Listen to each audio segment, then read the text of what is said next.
अंग्रेज अपना लगान और न्यूज लॉन्ड्री अपना हफ्ता कभी नहीं छोड़ते. Welcome to another episode of NL Hafta. Today, luckily, we have the in-house panel joining us. Before I introduce the panel, I want to remind you that the Delhi election is less than 2 weeks away. We have at least 5 to 6 reporters on the ground. Manisha has also been on the ground. So is Atul, so is Srinivasan Jain, Anmol, Basant, Sumedha. Vrishti, everyone. And all this is only possible because you guys contribute, because we are an ad-free platform. We do not take any ads, especially during elections. You shall see suddenly there's so many ads about how governments are doing so well, or political party ads and proxy ads. Kumbh ads are all over FM. And journalism should be funded by you. So here's the QR code. You can scan it, pay to keep news free, because when the public pays, the public is served. When advertisers, whether corporates or governments and political parties pay, political parties, governments and corporates are served. You can also click in the link in the show notes below and contribute to our NL Sena project so that you can power our journalism, which you have been doing for the last 13 years now. We'll be 13 years old next month. Teenagers, yes. So years of rebellion begin. Yeah, now we'll become rebellious. Any of you thought that we were? We were just adolescent, toddlers, Now we will flex. So let me introduce the panel. Anand is yet to join us. He's on his way. He's been taking his law exams. But Manisha is finally here after a lot hectic few weeks. After a week's break. Can't call it hectic because I was on a break. Yeah, but before that. Then joining us from her usual headquarter in Chennai is Jayashree. Our hello. editor of all things. And our guest today is Mr. Sanjaya Baru. Thank you, Mr. Baru, for joining us. Thank you. Good morning. Good morning. I'm sure most of our listeners and viewers already know who you are. But as an aupcharikta formality, I shall do the introduction. Mr. Baru is an author. He's an academic, a political scientist. He has been a journalist at the top positions at the Business Standard, chief editor at Financial Express, at the Economic Times and Times of India as well. He was associate editor there. He was the official spokesman and media advisor to the Prime Minister of India, who was Dr. Manmohan Singh at the time, from May 2004 till August 2008. And right now he is the distinguished fellow at the Institute of Defence Studies and Analysis, also called IDSA, and has authored several books, including The Accidental Prime Minister, The Making and Unmaking of Manmohan Singh, 1991, How P.V. Narasimha Rao Made History, that's 2016, India's Power Lead 2021. The link is in the show notes if you want to order these books and read them if you haven't already. And also in the link is his latest column in the Express, Fears of a Trump Presidency Are Greatly Exaggerated. So, Mr. Baru, before we get into the Trump aspect, Trump in India, just a couple of questions about your books. India's Power Elite, can you just tell our viewers a little bit and me what it's about? Well, first of all, thank you for having me on the show. I remember appearing almost a decade back, I think. So it's been a long time since I've come back to this website. And let me compliment you for being an independent, subscription-driven website. I like what you said about advertising, and more power to your voice and to your show. So thank you. I'm honored to be on this panel. Thank you. Power Elite is a book I wrote about 3 years back, India's Power Elite. It was inspired by a book of the same title written in the 1950s in the United States by a sociologist called C. Wright Mills. And I was just thinking the other day how contemporary that book of the 1950s is in today's America. He wrote about the post-war military-industrial complex, the oligarchy in America taking charge of American democracy in the 50s, and how after the war, the military industry had become so powerful in the US and they were exporting arms around the world in the name of Cold War, etc. And that book inspired me to write India's Power Elite, in which I look at the change in the nature of the Indian power elite. To put it in a nutshell, I don't want to go on and on about the book, but to put it in a nutshell, I take a quote from Ram Manohar Lohia, who wrote in the 1960s about the Nehruvian era, saying that India is governed by a power elite defined by 3 features. He said feature number 1 is they're all English speaking. Feature number 2, they all have inherited wealth. And feature number 3 is that they're mostly upper caste. almost all upper caste. And I show how on all these three indicators, India has changed. It is no longer English-speaking, the elite today. I mean, you go to most of North India, the most powerful people are in Hindi. In Gujarat is Gujarati, in Tamil Nadu is Tamil. So the powerful elite, the wealthy and the powerful are no longer the English-speaking elite. Inherited wealth, no longer true. A large number of businessmen are first-generation entrepreneurs. I mean, there are still some inherited elite business, but whether it's an Infosys or a Wipro, many companies are now first-generation. And third, and most importantly, the upper castes are no longer as powerful as the middle caste, the OBCs, and even the BJP, which was a very upper caste Brahmin Banya party, as it used to be called during Vajpayee's time, is now very much an OBC-dominated party. So I look at this transition, not just in politics, but in bureaucracy, in the military, in the academia, in the media, and that's what this book is about. That's a brief introduction to my last. We will check it out, but before we get to the headlines, two quick points. Another aspect is that in Delhi, in the 90s, before 90s, all the nightclubs where the elite partied used to only play English songs. Now they will play Punjabi songs. So AP Tillo and Diljit Yo. Now if you play an English song, the dance floor will be empty. No one's going to dance. Secondly, I take your point to an extent. I mean, I'm sure there may be some disagreements on that. But in media, Newslaundry takes out an annual report, which we haven't for the past 2 years because nobody has the guts to actually sponsor the entire study because it takes about 6 months. We looked at the English and Hindi media, the newspapers and the broadcast channels, the biggest 6 or 7, if I'm not wrong, English and Hindi. And all the top editorial positions are upper caste men. And that hasn't changed. So at least as far as English and Hindi speaking media is concerned, that dominance stays. It is getting them to acknowledge that caste is like extracting a molar from a healthy jaw. Let me get in on that. You're absolutely right as far as editorial positions are concerned. But 2 points. One, ownership structures have changed. It is no longer the Marwadis alone who control media, particularly Indian language media across the country. A lot of OBC businesses who are powerful politicians, like in Tamil Nadu, for example, or even in Bangladesh, who have become media owners. And secondly, of course, editors are no longer important. So, it doesn't matter where they come from. Okay, now that is really extracting a silver lining from a very dark cloud. But yeah, it's well extracted. But we will get in the discussion. But before that, the headlines. Okay, so here are the headlines for the week. Donald Trump was sworn in as the 47th president of the US on Monday, and he signed a slew of executive orders. Amongst other things, he seeks to stop automatic citizenship by birth. He announced the plan to declare a national emergency at the southern border of America. He withdrew the US from the WHO and the Paris Climate Agreement. He pardoned about 1,500 of his supporters who had been arrested for the Capitol attack. And he also unbanned TikTok. And danced.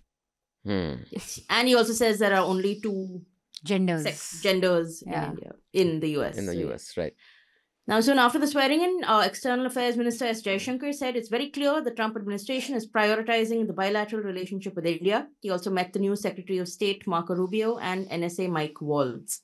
And to underline just how confident India is and how secure we are in our position, Anjana Om Kashyap interviewed a fake Donald Trump and got very excited when he mentioned India. And she, in an accent, said, "You like it in India." That man really looked like a blow-up doll of Trump. So the Indian media underlined our importance. Thank you. And yes, also New Delhi has expressed its readiness to cooperate with the US to repatriate approximately 18,000 undocumented migrants. This was reported by Bloomberg. Now in Delhi, both the BJP and AAP released their manifestos this week. They promised to continue with existing welfare schemes. The BJP is also giving free education from KG to PG, 15,000 rupee one-time assistance to aspirants in need, 1,000 rupees monthly for SC students, and setting up a welfare board for taxi drivers and domestic workers. And every FM ad, no matter which party is doing it, is Pyari Behan, Meri Behna, Achhi Ladki. Yes. Schemes from 1,500, 2,500, everyone's getting. Lovely. Beautiful.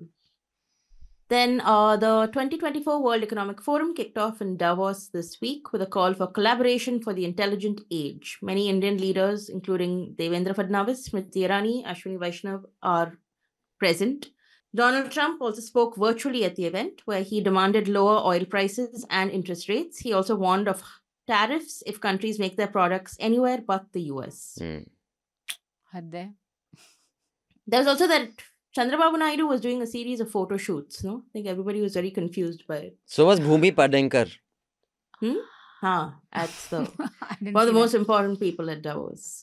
So, a Calcutta court this week declared Sanjay Roy guilty in the rape and murder of a doctor at RJ Medical Hospital. The CBI and the TMC government have both moved the Calcutta High Court seeking a death sentence for Roy.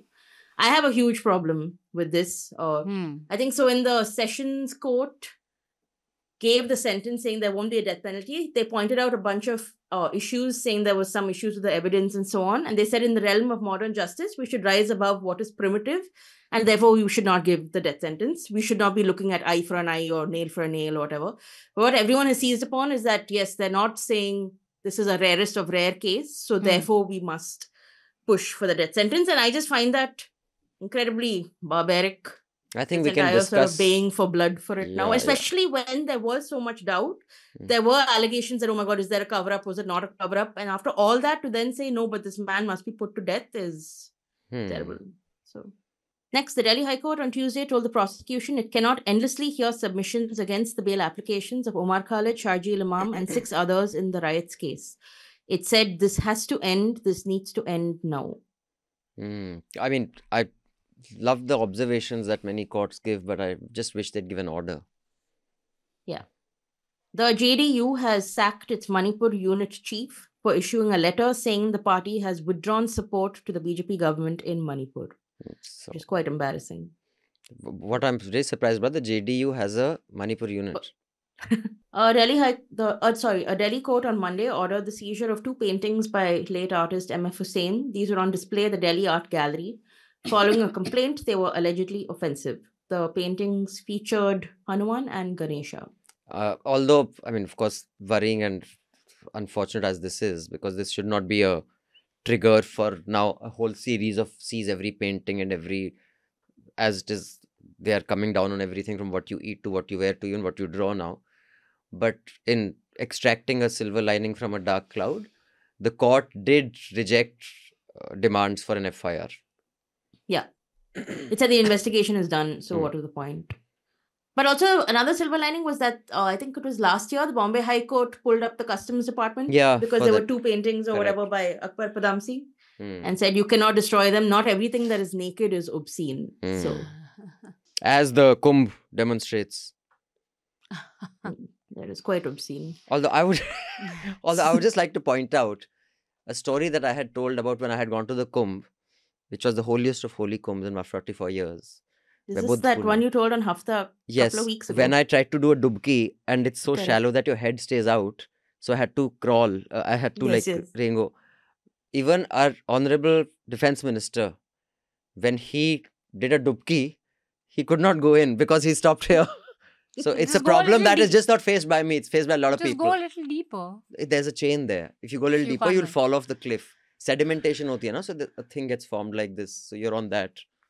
And there's a But chain. I sent Manisha an excellent screenshot from the Yeah. Times of India, though. Yeah, it was Which, priceless. while reporting on Yogi Adityanath and his cabinet taking a dip, and the report said, in an unhinged moment, Adityanath splashed water at his ministers. I think they wanted to say uninhibited, but it said in an unhinged In an moment. unhinged Chief moment. Minister Yogi Adityanath was seen splashing water. I wonder if they corrected it. Maybe they meant it. How do you I'm know? sure they did. Right. In more serious news, in Delhi, the CBI filed a charge sheet against Oxfam India and its executive director for allegedly violating the FCRA. The Kerala Assembly has passed a resolution urging the union government to withdraw the draft UGC Regulations 2025. Amongst other things, these rules exclude state governments from vice-chancellor search committees. So in Tamil Nadu, Chief Minister Stalin has also pushed back against the UGC rules. He's asked, why should the governor hold the post of VC when the university is funded by the state?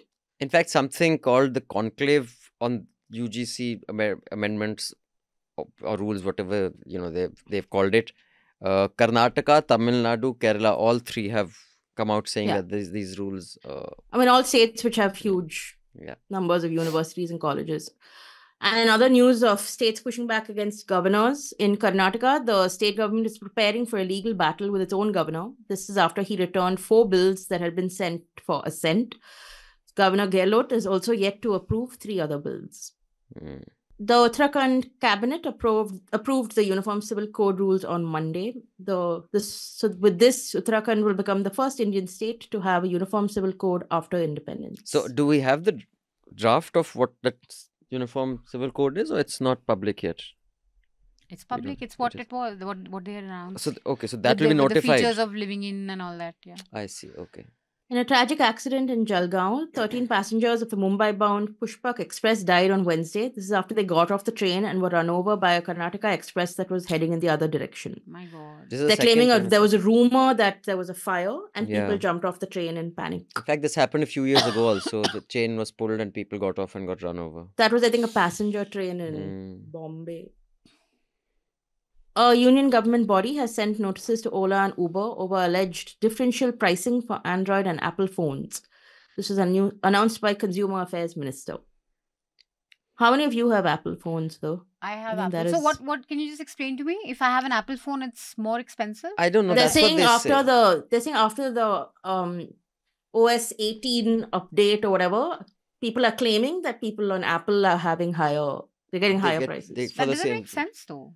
I don't know. It's possible. Because it's usually I have traffic. an IQ phone. I feel like nobody would have heard of an IQ phone.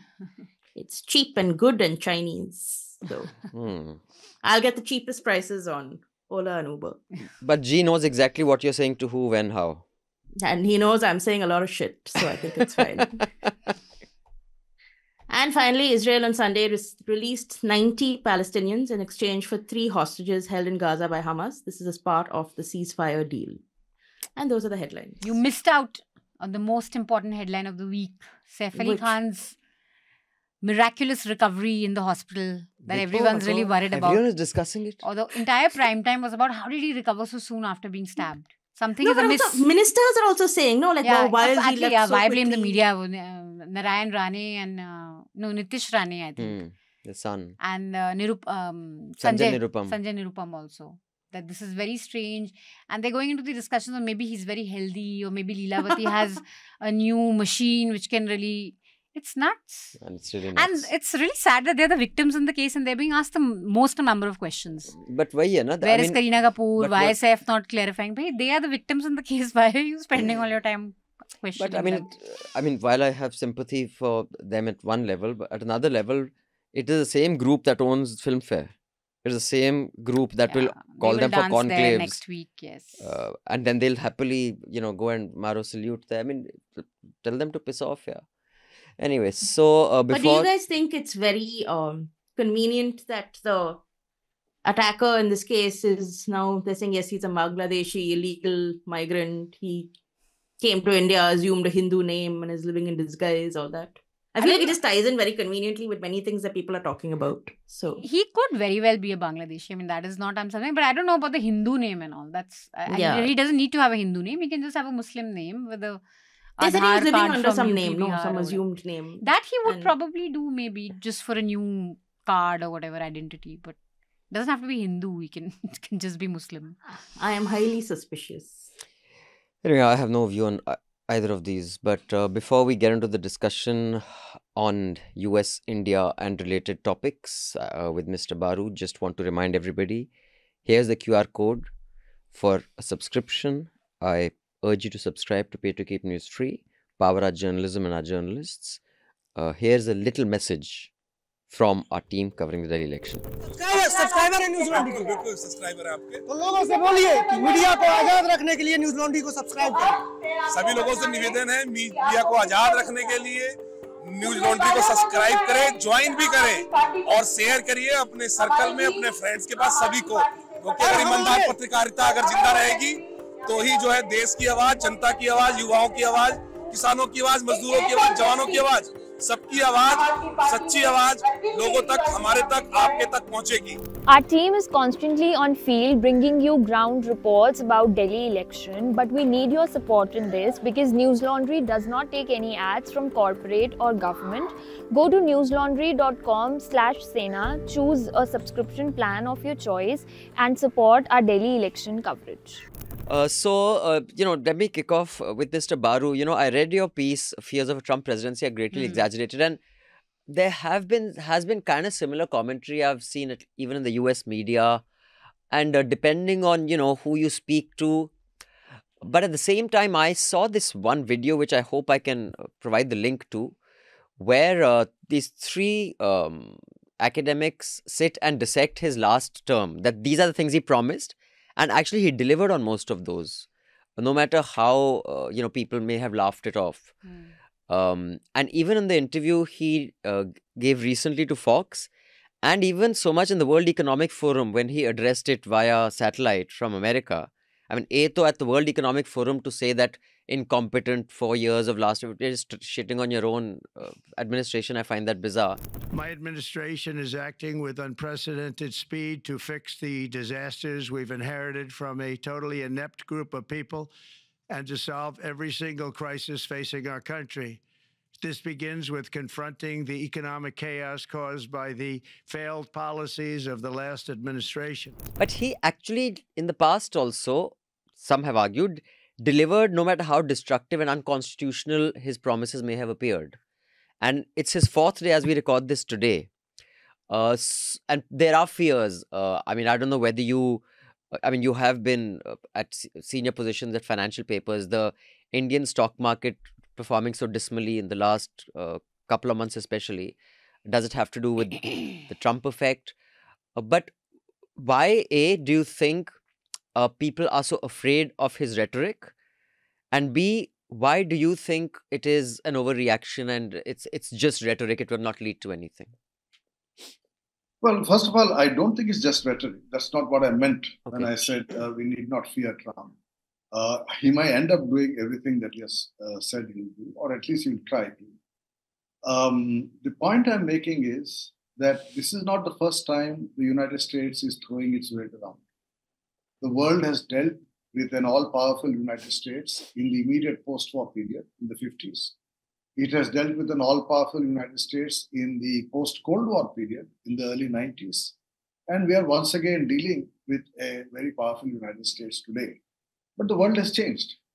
In the 50s, a much weaker India, under the leadership of Jawaharlal Nehru, withstood a lot of the pressures that the Americans put on us. Of course, at that time, we had the Soviet Union to turn to. And today we don't. In the early 90s, when the Soviet Union was no longer there, we still withstood a lot of pressure. And we went on to declare ourselves a nuclear weapons power in 98. United States imposed sanctions, but we withstood those sanctions. Many other countries in the world withstood. The Vietnamese fought a war and won that war. The Afghans fought a war and won that war. So the point I'm trying to make is that there's a lot of scaremongering happening. And a lot of inspired scaremongering. I mean, I hinted at that in my column. I didn't say it in so many words. But I think a lot of people who are doing this scaremongering hope to be the, the lobbyists who will try to help you, stay away from the wrath of Donald Trump, whether in Washington, D.C. or in other capitals of the world, including our own. They're creating a market for their services. They are creating a market for themselves. Absolutely. Okay. And India has shown its ability to withstand imperialist power from 100 years. We fought the British Empire. Mm-hmm. So we are a post-colonial nation that has a history of standing up to the West, which is a long history. And therefore, I don't think at least we in India should worry. Of course, Trump will try. And Trump will try to hurt many countries, including us. The countries that are worried are countries that have become excessively dependent on the United States, whether it's Europe or Japan. Europe did not invest in its defense, and suddenly when Putin walked into Ukraine, all the Europeans ran to Washington, saying, "Bachao, bachao." The same thing with the Japanese. As they are unable to deal with China, they are running to Washington, D.C. They are worried. And they ought to be worried because they neglected their own defense. I, in fact, edited a book a couple of years ago called The Importance of Shinzo Abe, which is a collection of essays, in which I brought together essays to focus on what was the role of Shinzo Abe. Why was he significant in Japan? He is the first prime minister after the war who actually told the Japanese, let's stand on our own feet. Mm-hmm. And people forget that even today, Japan is an occupied country. American troops that walked in 1945 are still on Japanese soil. They are still on German soil. They are still in Korean soil. Mm-hmm. So America has been an occupying force in many countries where these countries have neglected their own national interests. And I think the message for the world today is Trump is saying America first. Hello, okay, America first. Let us all also realize we have to be Japan first, Germany first, India first. We have to look at home and see what is it we can do on our own, rather than bend and crawl and go in front of Lord Trump and hope he will do nice things for us. I don't think that era is over, even if it was there in the past. That period is over because America is now worried that China is overtaking them, particularly in high technology and science. So I think this fear of Trump is exaggerated. He will do a lot of damage. I'm not saying he won't do damage. Of course he'll do damage. But Americans have done enormous damage around the world over the last 70 years. No doubt. So a couple of things before I get Manisha and Jayashree to jump in. One is, to your point, I remember I was in Okinawa in 2000, 2001, where the main American base is. And just about we were there at the same time. I was in Okinawa around that time. I was there for a film festival. I'm guessing you were not there for a film festival. I was there for a conference on globalization. I was there for I went to the tea house with August Moon. I don't know if you went to the tea house with August Moon. No. In fact, it was ironic. I mean, funnily enough, the film festival was being hosted in the American base, in their auditorium. So no, I only had a beef burger at their canteen. See, but if this was a Bollywood movie, you'll look at an old photograph and then I'd be somewhere in the background. Sanjaya standing. Yeah, our documentary, in fact, won an award there. But just about a week or 10 days before it started, there had been a rape of a Japanese girl by 2 American Marines who had been hurriedly sent away. And I remember asking around that, when something like this happens, I can't imagine a foreign this thing here. The embassy would be pretty set alight by mob here. And then it was a really weird relationship between the local Japanese pride, yet tolerating something like this, because those two were not brought to book in the Japanese courts. They were sent back to America. Wow. And apparently this wasn't the first time it happened. Often these young American Marines would get drunk and do something stupid there, and then the damage control had to be done, and then they'd host these cultural exchange programs. But so, yeah, I take your point to that. But, specifically, I think the 50s America and, or just the world politics, and now is very different. India needs a lot more than Europe or Japan needs. Like, the level of poverty that we need to address here is not a patch there. And America first at the cost, I agree with you, America has always shot for itself, done some very selfish things. But it has done stuff like, heavily fund the UN or the World Health Organization. We can say 10 things that they did wrong in handling the pandemic, which again is hindsight is 2020. They have eradicated various, diseases and illnesses from across the world, especially parts of Africa, which actually have the most to lose. And the World Health Organization has done that. It wasn't some other organization. And WHO also, and I know for a fact because I have actually made films for that sector in the early 2000s. They work with NGOs on the ground to do some very good work. And all that, much of that money comes from the US. And if the US has made so much money at the cost of others, purely selfishly, you can call it guilt money, ki bhai, we have done 20 sins and then have made go donate something to an ashram. But even that does some good. For Trump to outright say, hell with the world, is destructive at a level which of course, I don't have your experience or I haven't read as much as you. It's unprecedented as far as, what I see. And especially, the kind of things he's done, like, for example, him pardoning all those rioters and he was asked at a press conference that some of those rioters that he pardoned, first of all, 1/3 of them have previous, what we call history sheeters, criminal backgrounds. At least a dozen of them actually attacked a policeman. And when he was asked, why did you pardon them? You would agree that it's never acceptable to assault a police officer, Sure. right?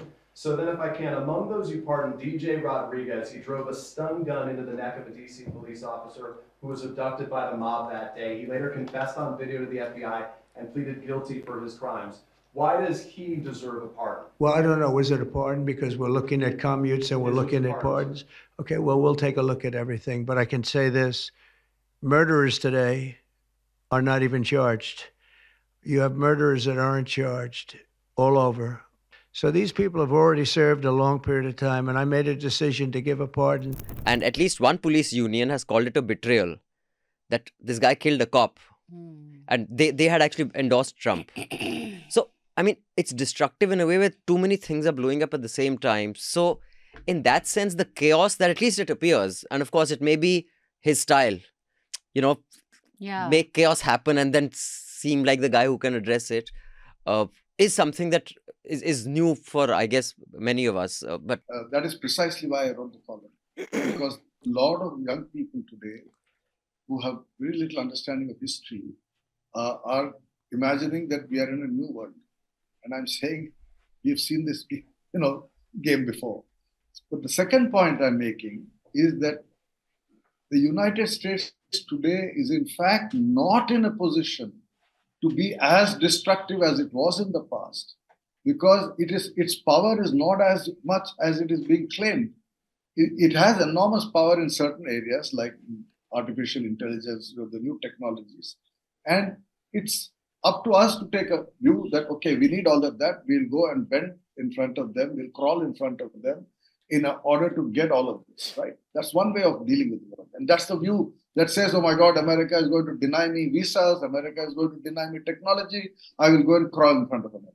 The other response, which is what I'm hoping there would be, is say, okay, you guys don't want to help me. I can stand on my own feet. And see, when a bully enters a neighborhood, there are two ways you react to a bully. Either you surrender to the bully or you stand up to the bully. I'm not saying he's not a bully. I'm not saying what he will do will not be destructive. All I'm saying is don't be scared. Learn to stand up. And we have the ability to do that as a country. I think the problem with the Indian elite today is so many of their children now live in the United States. Look at the power elite. This is my last chapter of my book, India's Power Elite. My last chapter is titled Secession of the Successful. That got such a tremendous response that I have now written a whole book on this, which is going to come out in the middle of 2025. The title of the book is Secession of the Successful. And what I'm looking is at elite migration. You take the top, the elite of this country in any field, the children are all in the United States. What is the biggest news in the last 24 hours? That Trump will not give citizenship to those born in America. Yeah. Come on. I mean, how long? Hamara kya lena dena? But yeah, of course, starting with our foreign minister, Mr. Jaishankar. But yeah, Jayashree, want to come in first? After that is one. Yeah. What Mr. Baru I have a bunch of things to say, but I first want to specifically talk about what Sanjaya said, which is that I agree in part with a great deal of what he said, because I think the issue with Trump that we have with Trump is that he comes off as so unhinged. So therefore, we think he's sort of exceptional, when I feel he's the very essence of what America is like, just without all the... We want someone like Obama who has that polish and charm and charisma and will tell you what his top 10 books are every single month, even though he's going to send the same drones anyway, it doesn't matter. But with Trump, we're like, oh my God, he doesn't even bother with all that kind of pretension. He just tells you flat out. And for us, that is alarming. And I think Sanjay made some great pieces in his piece. I think you said the US anyway never places its needs below any other countries. It always engages in new wars, and that is just the essence of what the US does. And I think this entire idea that there is a rules-based liberal international order is nonsense. I think America is and always has been the biggest disruptor of it. I think it's a liberal hallucination to pretend otherwise, that this order even exists. And yes, I think things are likely to change in the US. I do agree that things like the WHO, I think America funds 18% of WHO programs. So those are huge and shocking changes. But in essence, I just see him following the same path of what every American president has done until now. It's just without that kind of artifice, without some sort of artificiality of how they operate. But also with respect to the executive orders, I think it is worth looking at some of them. So we all know the birthright citizenship one has now been sort of stayed by a federal judge. See, there are some things that Trump will do and can do, and there is no legal stoppage to what he does. For example, he can rename the Gulf of Mexico, which he has done. The rest of the world may not follow what he says, but that is fine. He can lift the ban on TikTok. However, stuff like withdrawing from the WHO, because America joined the WHO by an act of Congress. So there is a legal hurdle for the entire withdrawal. But yes, he can withdraw from the Paris Accord because it is a voluntary thing. So I think there is some space for nuance on how it will play out. But my overall sense is that Trump is very much an American president. He is America's president. This is just sort of the example that has been followed for this long. It's typical. So speaking of bullies, I mean, I would think, my personal view is that, I mean, that is also the playbook of our Prime Minister and Home Minister. And the media kind of follows that very easily. I have never seen them so casually bullied into servility. And I joined Newstrack in 95. So I don't have a career as accomplished as Mr. Baru's, but I have seen from the Doordarshan VHS Newstrack days to Newslaundry today. There was always fear, but this kind of... So in that sense, all the media, and Manisha, you track the media very closely for Nuisance. The whole thing that, Jaishankar is given the first row seat. I mean, there was a bloody full show on it, yeah. I mean, talking of our media, and if our media is a reflection of how the establishment, because I see them as an extension of the establishment voice. If they get so excited if Jaishankar gets a front row seat, or they're saying, don't worry that Modi was invited, he'll have a separate party for Modi. I mean, there was actually an anchor saying this. So that the world will watch. While Mr. Baru's point is well taken, that you don't have to deal with a bully by bowing before them. Media anchors take note, but aren't we doing that by actually doing exactly that? Actually, that's a very interesting point you raise, because one of the key pieces for the Modi government and its popularity, and again, it coming back the third time, is its foreign policy and what it's made it out to be in the media.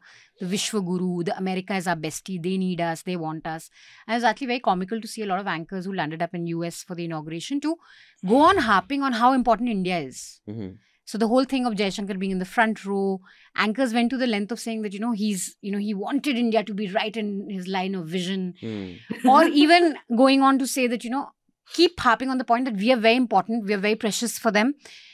And if Trump does not reciprocate in that way, I think Biden administration had been very kind to the Modi administration in that sense. It really gave him, including the fact that Modi did not want to address a press conference, but they came to this, deal that, okay, just take one or two questions or whatever.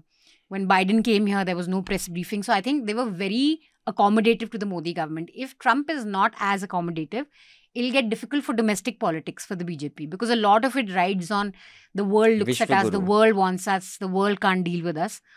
Personally, on the whole Trump thing, I'm just too bamboozled by him to make sense of him. Every time I see him talk, I'm just like, what is this person? So I really can't make sense of how evil or how bad or how good he's going to be. But to me, the troubling aspect is Elon Musk. The power he wields. The power he wields. I think just yesterday Sam Altman kind of issued this statement saying that Musk would be very happy with OpenAI if he owned it. His only problem is that he doesn't own it and he's a bully. And this thing in him to destroy whatever he doesn't own is very scary, and for a person with that kind of power and money.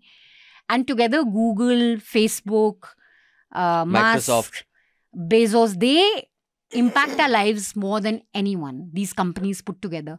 What is going to happen to them? How are they going to behave? Are they going to fall in line with this whole, there's let's bring free speech back into America, which essentially means that you should be able to say whatever the hell you want to say about whoever. What impact will that have on the world and us? I think that to me will be it's scary to imagine, given how Elon Musk has behaved so far. It's kind of... Right. But I do agree with Manisha that it seems a bit futile to even try and find sense in what Trump does. Like, people who defend him will say he's anti-interventionist in foreign policy, which is not the case. The people will also say that he's an economic populist. He sides with the working class over that of the elite, which was also very much not the case. It's very hard to sort of predict his sort of takes and reactions on things like policy. So Anand joined us. While he entered the studio, as is my usual habit, I had to stand when Judge Saab enters. But I was sitting since I was talking. But welcome, Anand. I hope your law exams went well, and we will see you occupying very senior positions at the bar very soon. Just as you are close to be the next Rupert Murdoch. Oh, that's that close. Yes, Then you have yes, just marrowed up pani on all my ashas. Yes. But of not being able to be Rupert Murdoch. Dude, main kahan Rupert Murdoch. But Mr. Baru, I'll just come to Anand on the foreign policy bit, because I know that is an area that he enjoys also reading about. Let's just come to the economic aspects. Devoid of the rhetoric or good, bad, or now, for example, OpenAI has just I read in today's paper. It has said that Delhi High Court lacks jurisdiction to hear copyright suit. OpenAI has said, because, as you know, they had settled to undisclosed amounts on copyright with New York Times. I think they had settled with, right? They had agreed to pay them because the AI is trained on trawling the web on all content. So whatever they have been trained is on the content of, hundreds of thousands of articles by mainstream and even legacy or new media. So they are saying, while they have struck deals in other countries, especially in America, India, they're saying, because High Court it was being heard, he said that you have no jurisdiction. Trump was asked about Elon Musk's criticism of that this half $500 billion infrastructure, air infrastructure that being set up. He says they don't have the money. He said they do. And Trump obviously, he says Elon obviously hates Sam Altman, which is fine. I hate a lot of people, whatever that means. But yeah, you didn't see that. In fact, that clip, we'll put that on Hafta. He was asked that, Elon Musk, because Steve Bannon said that Musk has to fall in line. He cannot openly criticize what the president has just announced. He's a part of that administration. And of course, Elon Musk doesn't give a shit because he hates Sam Altman so much. So Trump was asked that your Dodge, head and close associate has criticized this entire endeavor and said they don't have the money. He says, well, I can tell you they do. And he hates Sam Altman. That's why he's saying this, which is fine. I hate a lot of people. That is what Trump's response was. Mr. President, does it bother you that Elon Musk criticized a deal that you made publicly, that he said that he tweeted that? No, it doesn't. He hates one of the people in the deals. Have you spoken to him since then? No, I've spoken to Elon, but I've spoken to all of them, actually. No, the people in the deal are very, very smart people. But Elon, one of the people he happens to hate, but I have certain hatreds of people too. Sir. But when it comes to the business aspect of, he's getting the Saudi prince to commit $600 billion, he's saying he'll tell him to round it off to 1 trillion. He did that last time also. To invest in America. So, and he says, you'll have tariffs. So, Mr. Baru, just explain to us, purely on economics, that if I am forced to manufacture out of US, the cost of manufacturing there will be significantly higher than, say, Vietnam or Cambodia, Bangladesh, India, itna hot nahi raha, or China. So even if I have to take a hit of tariffs, because, imagine setting up a manufacturing plant in Vietnam as opposed to US. The cost difference will be so huge that wouldn't companies rather pay a tariff than actually move manufacturing to the US, especially when you're, finishing migration. So you will not have cheap labor. Cost of capital there is high. The dollar is such an expensive currency. Labor is so expensive. Everything is so expensive. Will it actually make people move manufacturing to the US, you think? I don't think so. It all depends on the market for a particular company. If the United States is the most important market, they may be forced to move. And there may be choices made. But if there is a global market for what you're doing, and you're exporting out of Vietnam to a large number of countries, you're willing to take a hit if the American market is not available to you or is available to you at a higher tariff. Why would you move? I think a lot of companies will wait and watch. There is a 2-year window when the midterm elections happen in 2027. Let's wait and see what happens in the US politics. But nobody is going to run scared. That is my understanding of big business. They're not going to run scared. In fact, there would be a lot of reaction against the guys who are gathered around Trump. We are going to see a lot of internal, dissension on some of these measures. On the other hand, you'll also see some compliance. So this game will go on, both sides testing how much they can push, how much they can wait. And in this game, some will surrender. Particularly, some companies will surrender. For example, Biden prevented Nippon Steel from buying US Steel. The companies have put their tail between their legs and they may not go for any action. But that's Japan. It's a dependent country. The Saudis, you mentioned about the Saudis. Now, Saudis, all these guys have so much of their future locked up in the United States. The point I'm trying to make is I think we have, in the last few years, increasingly become dependent on the US. That is true. But I think this will be a lesson for us to be able to reduce that dependence. I mean, just take defense. Right? 10 years back, we were not as dependent on the US as we are today for our defense imports. We took more out of Europe and Israel and Russia. Today, we are buying more from the US. I have a feeling that as we go forward, we will reduce our dependence on the US if Trump continues to be disruptive. Because Indian armed forces will be risk averse. They'll say, why should I buy an American jet if I can get a Swedish jet or a French jet, or why should I buy an American, whatever, if I can get it from Russia? And you saw Rajnath Singh has already been in Russia recently. So I think, we have those options. And other countries also have those options, which they will exercise to the extent they can. But I think what Trump is telling the world is, I'm going to fight for myself. You guys want to fight for yourself? Go ahead. That's a language Americans understand. It's the cowboy, Red Indian world, in which he'll say, look, I'm the top gun, and I'm going to lay down the law. But you'll have all these other cowboys coming and saying, challenging. That's the world Trump lives in. Mentally, that's the world he lives in. And I think what we have to get used to is, you mentioned about Jaishankar sitting in the front seat. The reason I think they did that to me, while they actually put the Japanese foreign minister and the Australian foreign minister in the second, third, or fourth row, is because on day one, Trump issued an invitation to Xi Jinping and not to Modi. And here we were trying to get everybody to forget that fact, that actually Trump invited Xi to his inaugural. He didn't invite Modi. And Jaishankar had to rush to Washington to figure out what the hell has happened. So they're doing a balancing act. Sabko khush rakho. So they said, okay, sorry, we forgot. God knows Trump. I don't know. He spoke to Xi. He didn't speak to Modi. You will sit in the front row and your media will play it up and, you'll all be Ye lo bacche lollipop khush raho. Yeah. No, but that's the only reason that they're going on about how Jaishankar was first past the post. He was the first person to meet Marco Rubio and all. It's only because Modi wasn't invited. And that is why we have to make such a big deal of it. Also that the Ambanis were there, I think. Yeah. I don't know. Yeah, but they were on a paid ticket. They were on that paid ticket. That we don't know. That one. Yeah, we don't know if... The allegation is that it was a paid ticket, but my newspapers this morning were full of what was Nita Ambani wearing. But I find highly unlikely that she was dressed. He won't be invited. He won't invite Mukesh Ambani. It was a 1 million ticketed event and and some of them are invited to this though. Okay, I find it highly unlikely Mukesh should be invited. I mean, I don't know if he was or not. But 2 questions on the analysis on the economic impact of this, and Mr. Baru and then Anand, I'm sure you're also well qualified to comment on that. One is that his drill baby drill, while it may be very damaging for the environment, may actually address inflation across the world, because inflation is not just an American problem. It led to the collapse of the Conservative Party in the UK.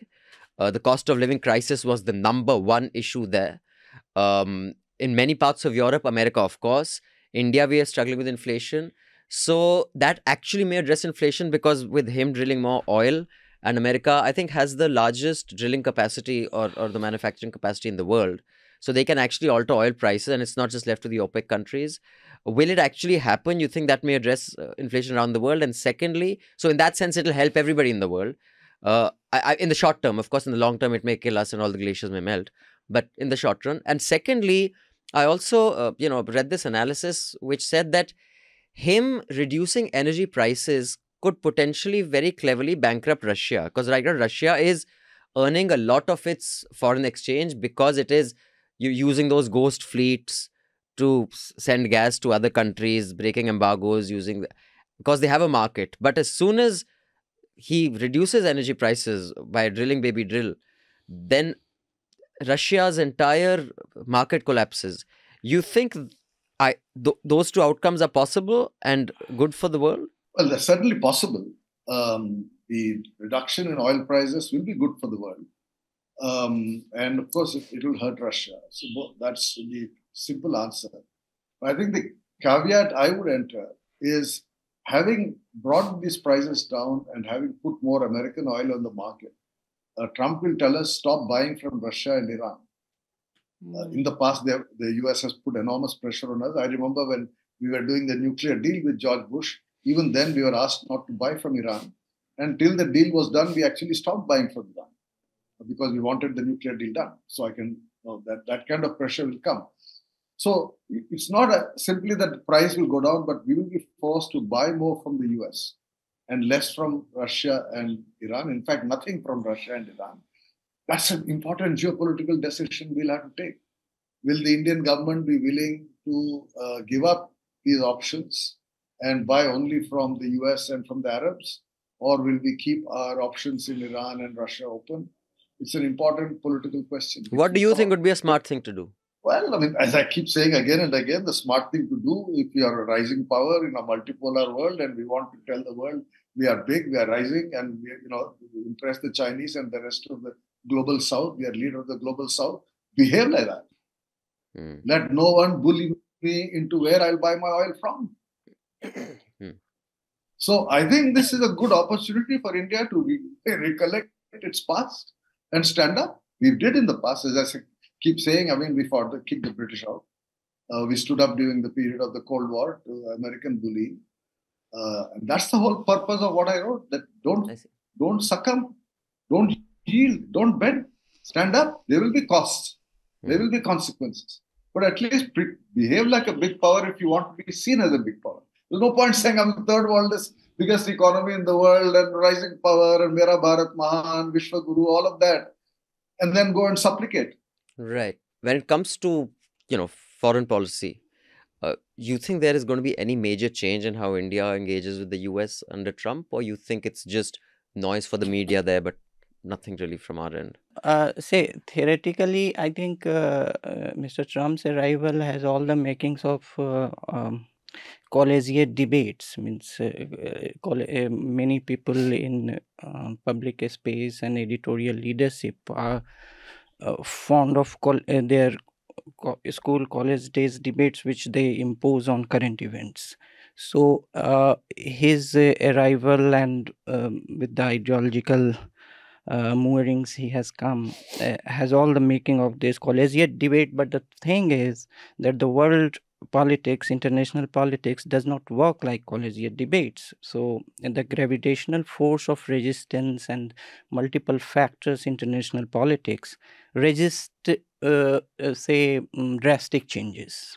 So to say that in next 4 years everything would be very disruptive, I think that's an overstatement, as Mr. Baru has pointed out in his column also. And also ideologically, we like the pushback to the globalist politics from roaring 90s that Fukuyama theorized as the end of the history and the last man. And by 2008, we saw that no, we are territorially demarcated citizens living in nation states. We live in nations, and it is an international system built with nations. And that has come somehow to fore in America today, that the national interest, otherwise also there was there, as you must have discussed, but it was draped in some kind of other globalist gloss. But it has now come to fore that yes, nationalist interest would be at the core of his foreign policy. So I think as Mr. Baru pointed out, that the ability of major powers to impose costs on rising powers has declined. whether it's America or China or The Russia. power dynamic is not as Yes, one-dimensional as has it used to be. declined.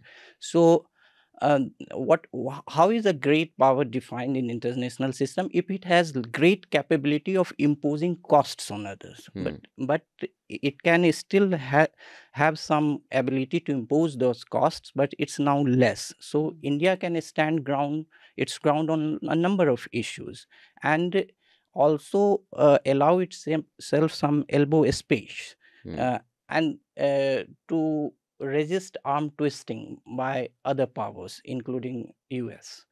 That is. Okay, thank you. I know you have to go, Mr. Baru. My producer informed me, so I think we have you another for 3 or 4 minutes. Want to just quickly ask you about your stint with the Prime Minister Manmohan Singh. You know, we had a long show after his passing about his legacy, and I mean, it was a mixed legacy, of course. As is tradition, when someone passes, especially someone as apparently benign and soft-spoken as Mr. Manmohan Singh, but there were a few pieces, like one in, I think, the Telegraph, which spoke about not all was great in his time, which spoke about, you know, the cases that were filed against the Red Terror and against the protesters in the South. Hudan Gulam. Yes. But you had a, 4-year stint with him at a very important stage, especially the nuclear deal. In your assessment, a lot has emerged of how he was underrated in certain ways, like he was an underrated politician, because he was a good, politician. But you think his, what is, according to you, his legacy as Prime Minister? The nature of his, demeanor, being soft-spoken, relatively peaceful, his overemphasis on, economic growth, even at the cost of, in my view, a very destructive policy like the SEZs, which was basically land grabbing by rich industrialists, who continue to be as pampered under Mr. Modi. I think those industrialists will be pampered no matter who's in power. His economic miracle, so to speak, of 1991, or this nuclear deal. I don't know how important it was, but what for you should he be remembered most for? Well, I've stayed away from saying anything after he passed away, because whatever I have to say, I've said in my book, which I have always held will be the best tribute to the man. I still believe that it's the strongest defense of his first term in office. The only comment I have made repeatedly and even recently is that I think the only reason why there was a change in the public memory as compared to the first term, don't forget the first term ended with the entire media saying Singh is king. And this was not gaudy media. And this was, the NDTV, the CNN, IBN, Times Now, everybody, if you go back and look at those visuals of July 2008 or early 2009, Singh was king. And Singh was king because he was seen as having achieved something. So at that time, my advice to him was, sir, you should now contest for the Lok Sabha. You came through the Rajya Sabha. You are seen as a nominated Prime Minister, which is why I accidental Prime Minister. But now you have won the confidence of the Indian people. Every opinion poll, go back and look at India Today of that time, Outlook of that time, all the opinion polls showed that, his public standing was very, very high, which is why in the election of 2009, the Congress got 60 more seats. Yeah. 60 more seats. Came back with 206 seats in Parliament. And so I said, you go to Amritsar and contest from there and come to the Lok Sabha and assert your prime ministership. He didn't take my advice, which is why I kept quiet after that. And I think a lot of the damage of the second term, particularly the way in which the media dealt with him, which finally ended up with his saying that, history will be kind to me. Unfortunately, media was not kind to him at that time. Was because of this shift, where, in politics, people do respect a person who asserts his power. Right. from the level of the village sarpanch Hmm. to that of the Prime Minister of the country. Hmm. People respect you if you have acquired power, that you assert power. If you have acquired power and not asserted that power, the respect diminishes. Then you will be remembered as a good man, which is how he will be remembered. And I'm glad to see such wholesome tribute to his individual personality. But the legacy of the Prime Ministership, what I've written in the book is my view, my last word. I don't want to say anything more. Right. Sorry, just one last question. One is, of course, it wasn't Godi like it is now, but it was still Godi in my view. You were a media advisor. Maybe you were a lot more polite in dealing with the media. I happen to know how the media is spoken to now. Maybe not in Mr. Baru's more polite, sophisticated way. They are given orders in the most crass way and they follow, because many of them have no self-respect. So the people doing your job, I guess, are slightly, like you said, less elite like you, not English speaking, not upper caste. but the book you wrote, there was a film made on it. Were you satisfied with how it emerged? No, I was not. And I don't think Indian cinema, particularly Hindi film industry, has learned how to make political films. It was not a political film in the way in which Hollywood has learned how to do good political films. Europe does good political films.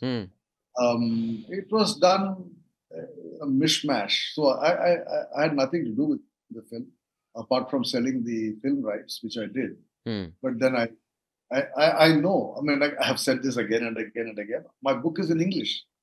And therefore, I wrote for an audience that reads a book in English. First of all, I wrote for an audience that reads, which is a very small audience in India. A film is made for people who watch movies, which is a huge audience and a very different audience. So their audience is fundamentally different from my audience. And therefore, the book and the film are in two different realms, two different worlds. I'm not saying the film is your responsibility, but are you embarrassed it's associated with your book? No, it's not. You see, I didn't expect anything different. As I said, that is Indian cinema's view of dealing with politics. Show me one serious political film that has been done, at least in the Hindi language. I don't know about other Indian languages. Maybe there are.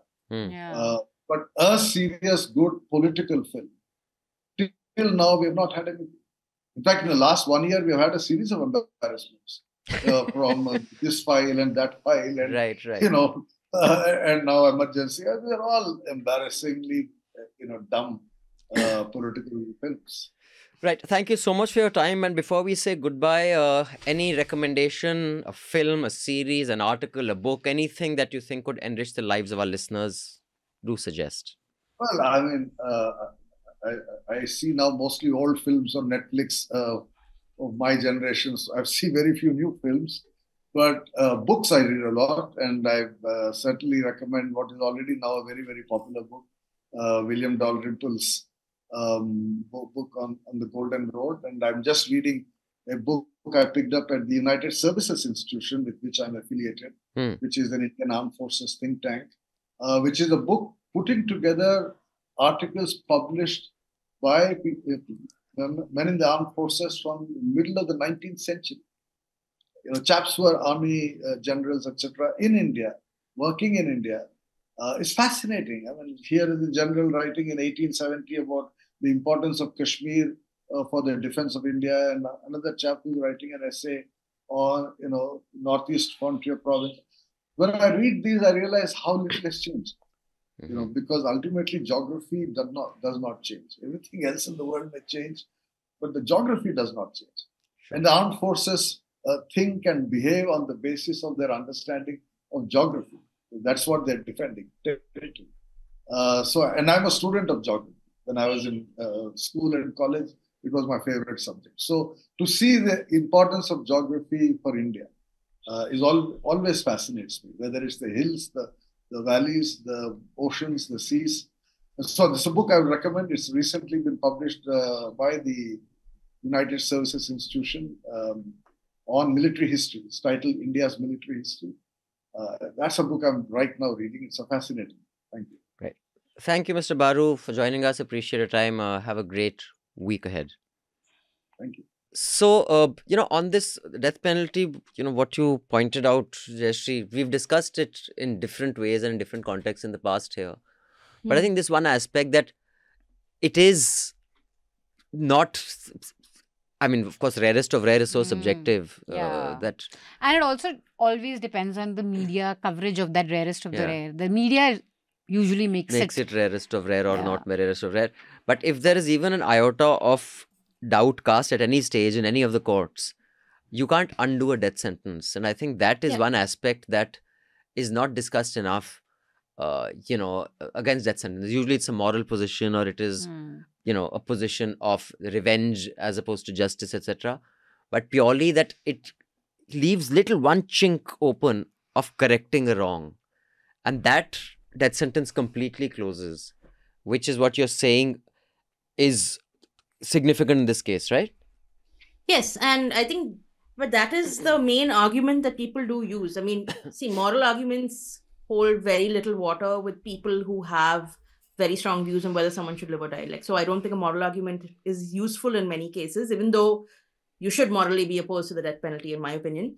But the point is that things like the death penalty project have chronicled instances where there is the rare case where there is a modicum of doubt. And as you said, if modicum of doubt exists, you cannot give the death penalty. It is abhorrent. And there are cases in the US and all as well, where you're given the death penalty and then 30 or 40 years later, it is overturned because, new evidence comes along, especially when you're talking about cases that took place in the 80s and 90s where there's no forensic evidence in the sort of way that exists today. You cannot take those chances. And I'm sorry, but in India, I feel like I have very little faith in the justice system and police investigative processes. I mean, especially when you know the degree of corruption and laxity that sort of exists and the control that many other institutions have over police and what they do. So I would not blindly trust, especially when the police is under pressure to sort of prove a case or whatever. I would not trust them to have done a fair sort of job of it. So from whatever I've read of the case, it seems like a fairly open and shut case that this guy is, the accused is, the guy, because they've also relied on DNA samples, blood stains, hair. So his samples on her, the victim's hair on him, and of course that initial first evidence that they had of his phone. So I don't think there's a doubt that this guy is the committed the crime, because I think once you have DNA samples, then you can be fairly sure, especially in a case of rape. In this case, I guess the rarest of the rare, how rare is a rape like and this, a murder in a country like India? We know right after this incident, in fact, we had so many reports come out of the sexual violence that doctors face in hospitals. A lot of them came out. I think there were some rape cases also reported, because there's that news cycle of one thing happens and you start reporting everything that's happening across. So we know that at least sexual violence is not something new that healthcare workers face in hospitals. And at that time, much of the protest was about that also. The fact that we don't feel safe in hospitals and we've been demanding XYZ things and, nothing has changed for us. So I think the argument here should be more rarest of the rare. Is it, Right. When it comes to law, Anand, I mean, to the best of my knowledge, you cannot be part of the EU if you have death penalty on your statute in your criminal. I mean, that's one of the binding factors of the EU community, that none of the EU countries have a death sentence. So when Europe, my question is, when was it Germany, which was the first country to do with the death sentence? And B, when that was done, I mean, is there any course that they teach you in law that this is what were the arguments put, that this is why they're doing it with the death sentence? And what were those arguments? Were they moral? Were they practical? Or was it something else? No, arguments are not very different from what say a critique of death sentence is. So it's not very, and that arguments are not very technical. They are common sense arguments, moralistic in nature. In Europe, except Belarus recently, I don't know the current position. Most of the countries have done away with it. October 10th is observed as anti-death sentence day. I see. Okay. So anyway, so in India, this rarest of rare case theory came up around 1988. I think it was in Kartar Singh case. The court came up with this theory that you have to restrict it to the rarest of rare cases. The prevalence of death sentence and some courts upholding it has more to do with the exemplar effect. So you want to make example of something, and that is how it is being carried out in India. You may have same cases with same gravity, same heinous crime, but it would not be awarded, maybe because it has not gathered such public outrage. And when it gathers such public outrage, sometimes judges are swayed away by making this an exemplar effect case. So we need to make some examples out of it. I don't know whether the critiques of death sentence would be having same opinions if they were from the suffering family, if I would be in a subjective position. But objectively, I don't agree with death sentence. One of the reasons you pointed out, because it is something that is not taking into account the fallibility of human judgment. So human judgment is not infallible. It can be wrong and cannot be corrected. Second is the moralist argument is that there is a life in full flow. It is breathing, it is having senses, and you are cutting it down. Means even if he is a very heinous criminal, he had some dignity in the Kantian terms.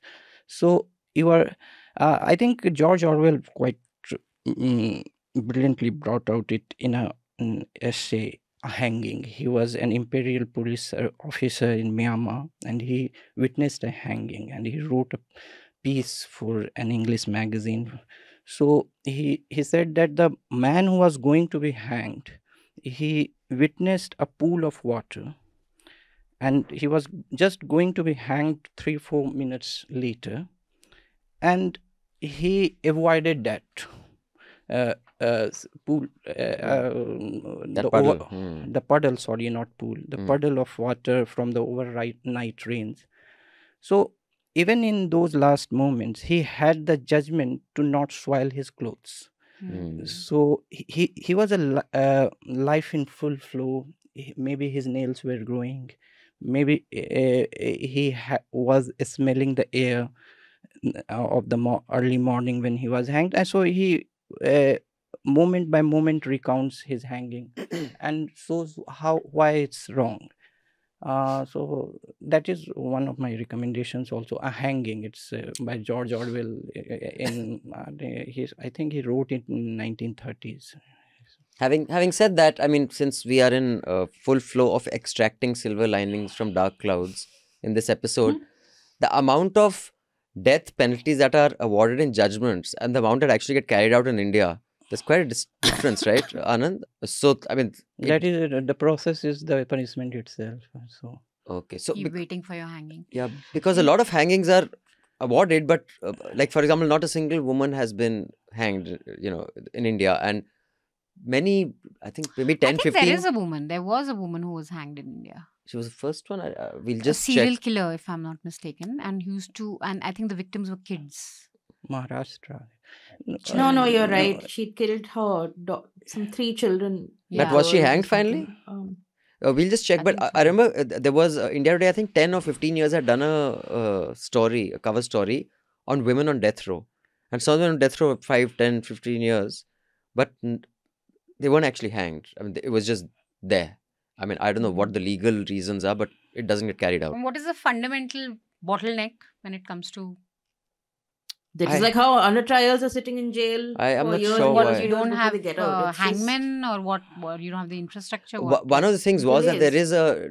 dearth of hangmen. Hangman dearth has been a story that has been done by various publications in the last several years. I've seen this story repeated every few years by someone or the other. But we should add that Donald Trump also has...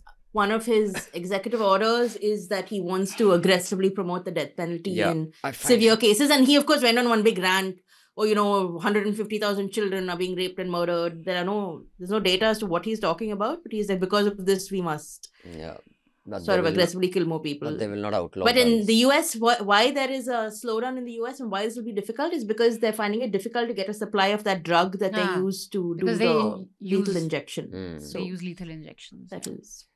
Right. So, on that note, I want to once again appeal to everybody to pay to keep news free.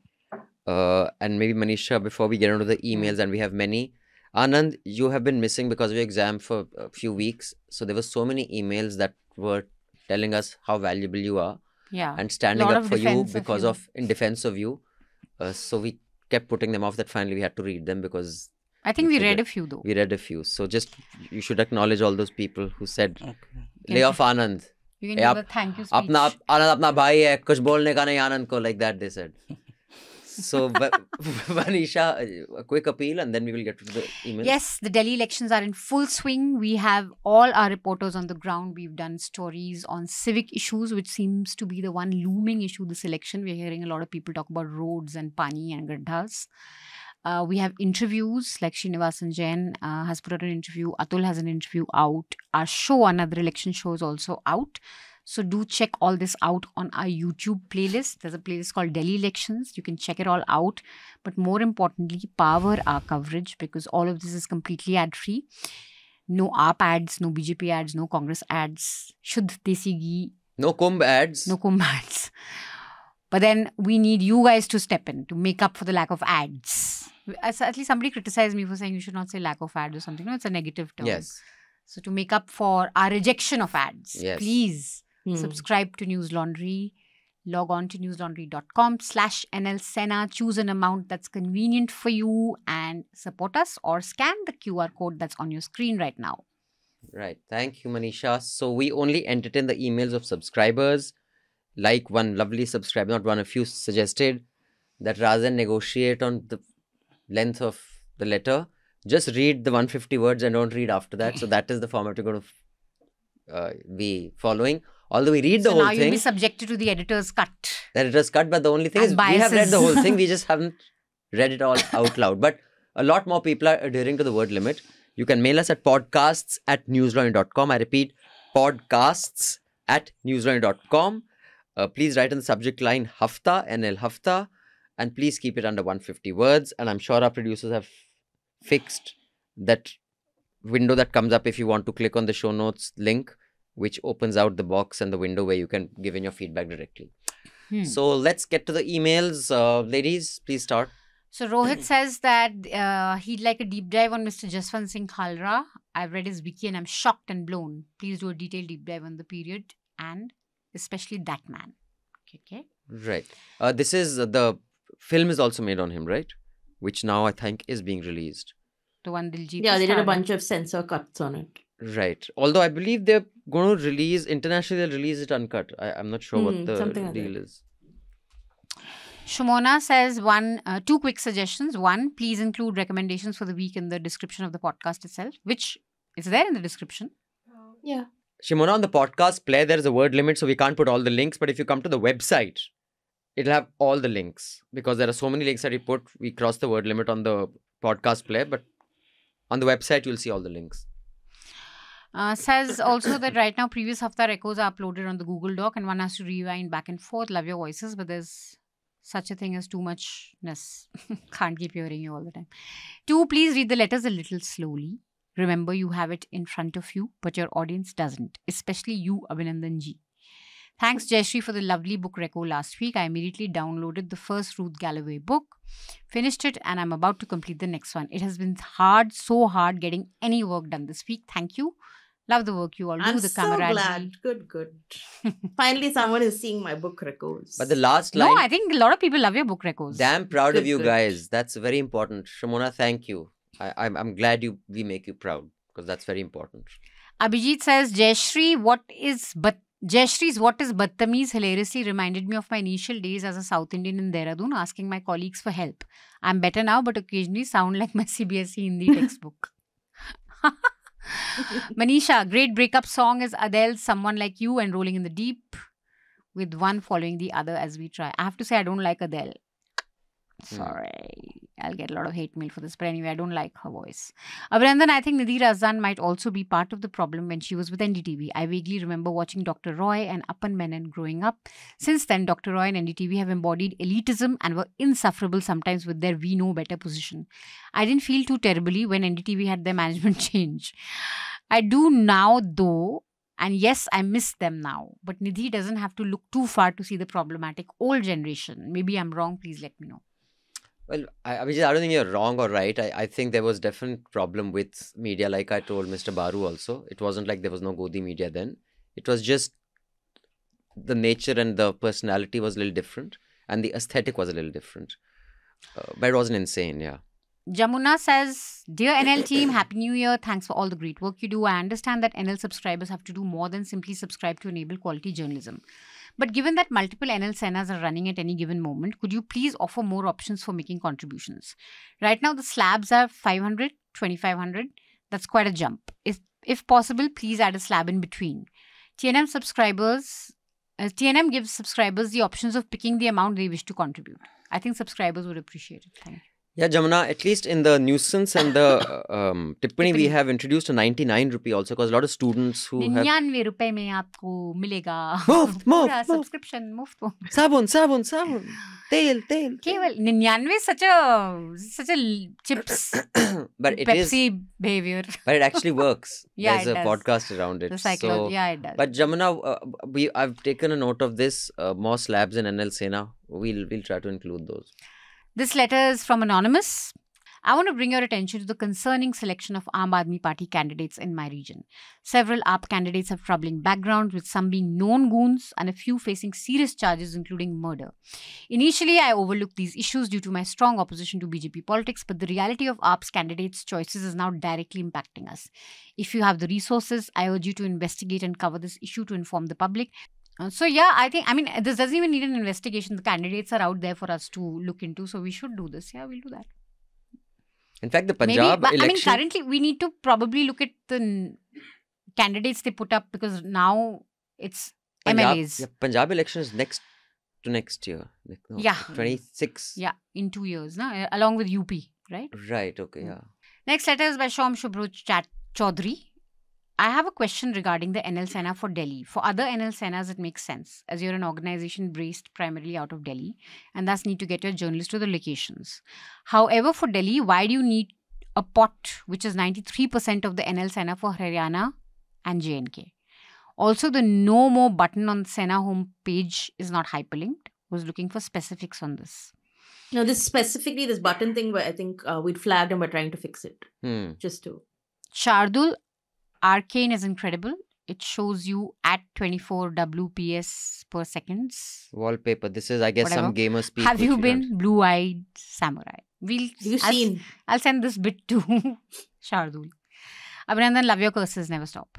So, thanks. But Sudro, just so that we tell you how the economics work, why it's 93% of those is, there we send 1 or 2 reporters. Purely because they are far away and we are a Delhi-based organization. So anything Delhi, you got to like own a space. In the Delhi election, we have deployed a total of about 12 people, if you include reporters and producers and editors. So just the number of, stories you'll see are a lot more.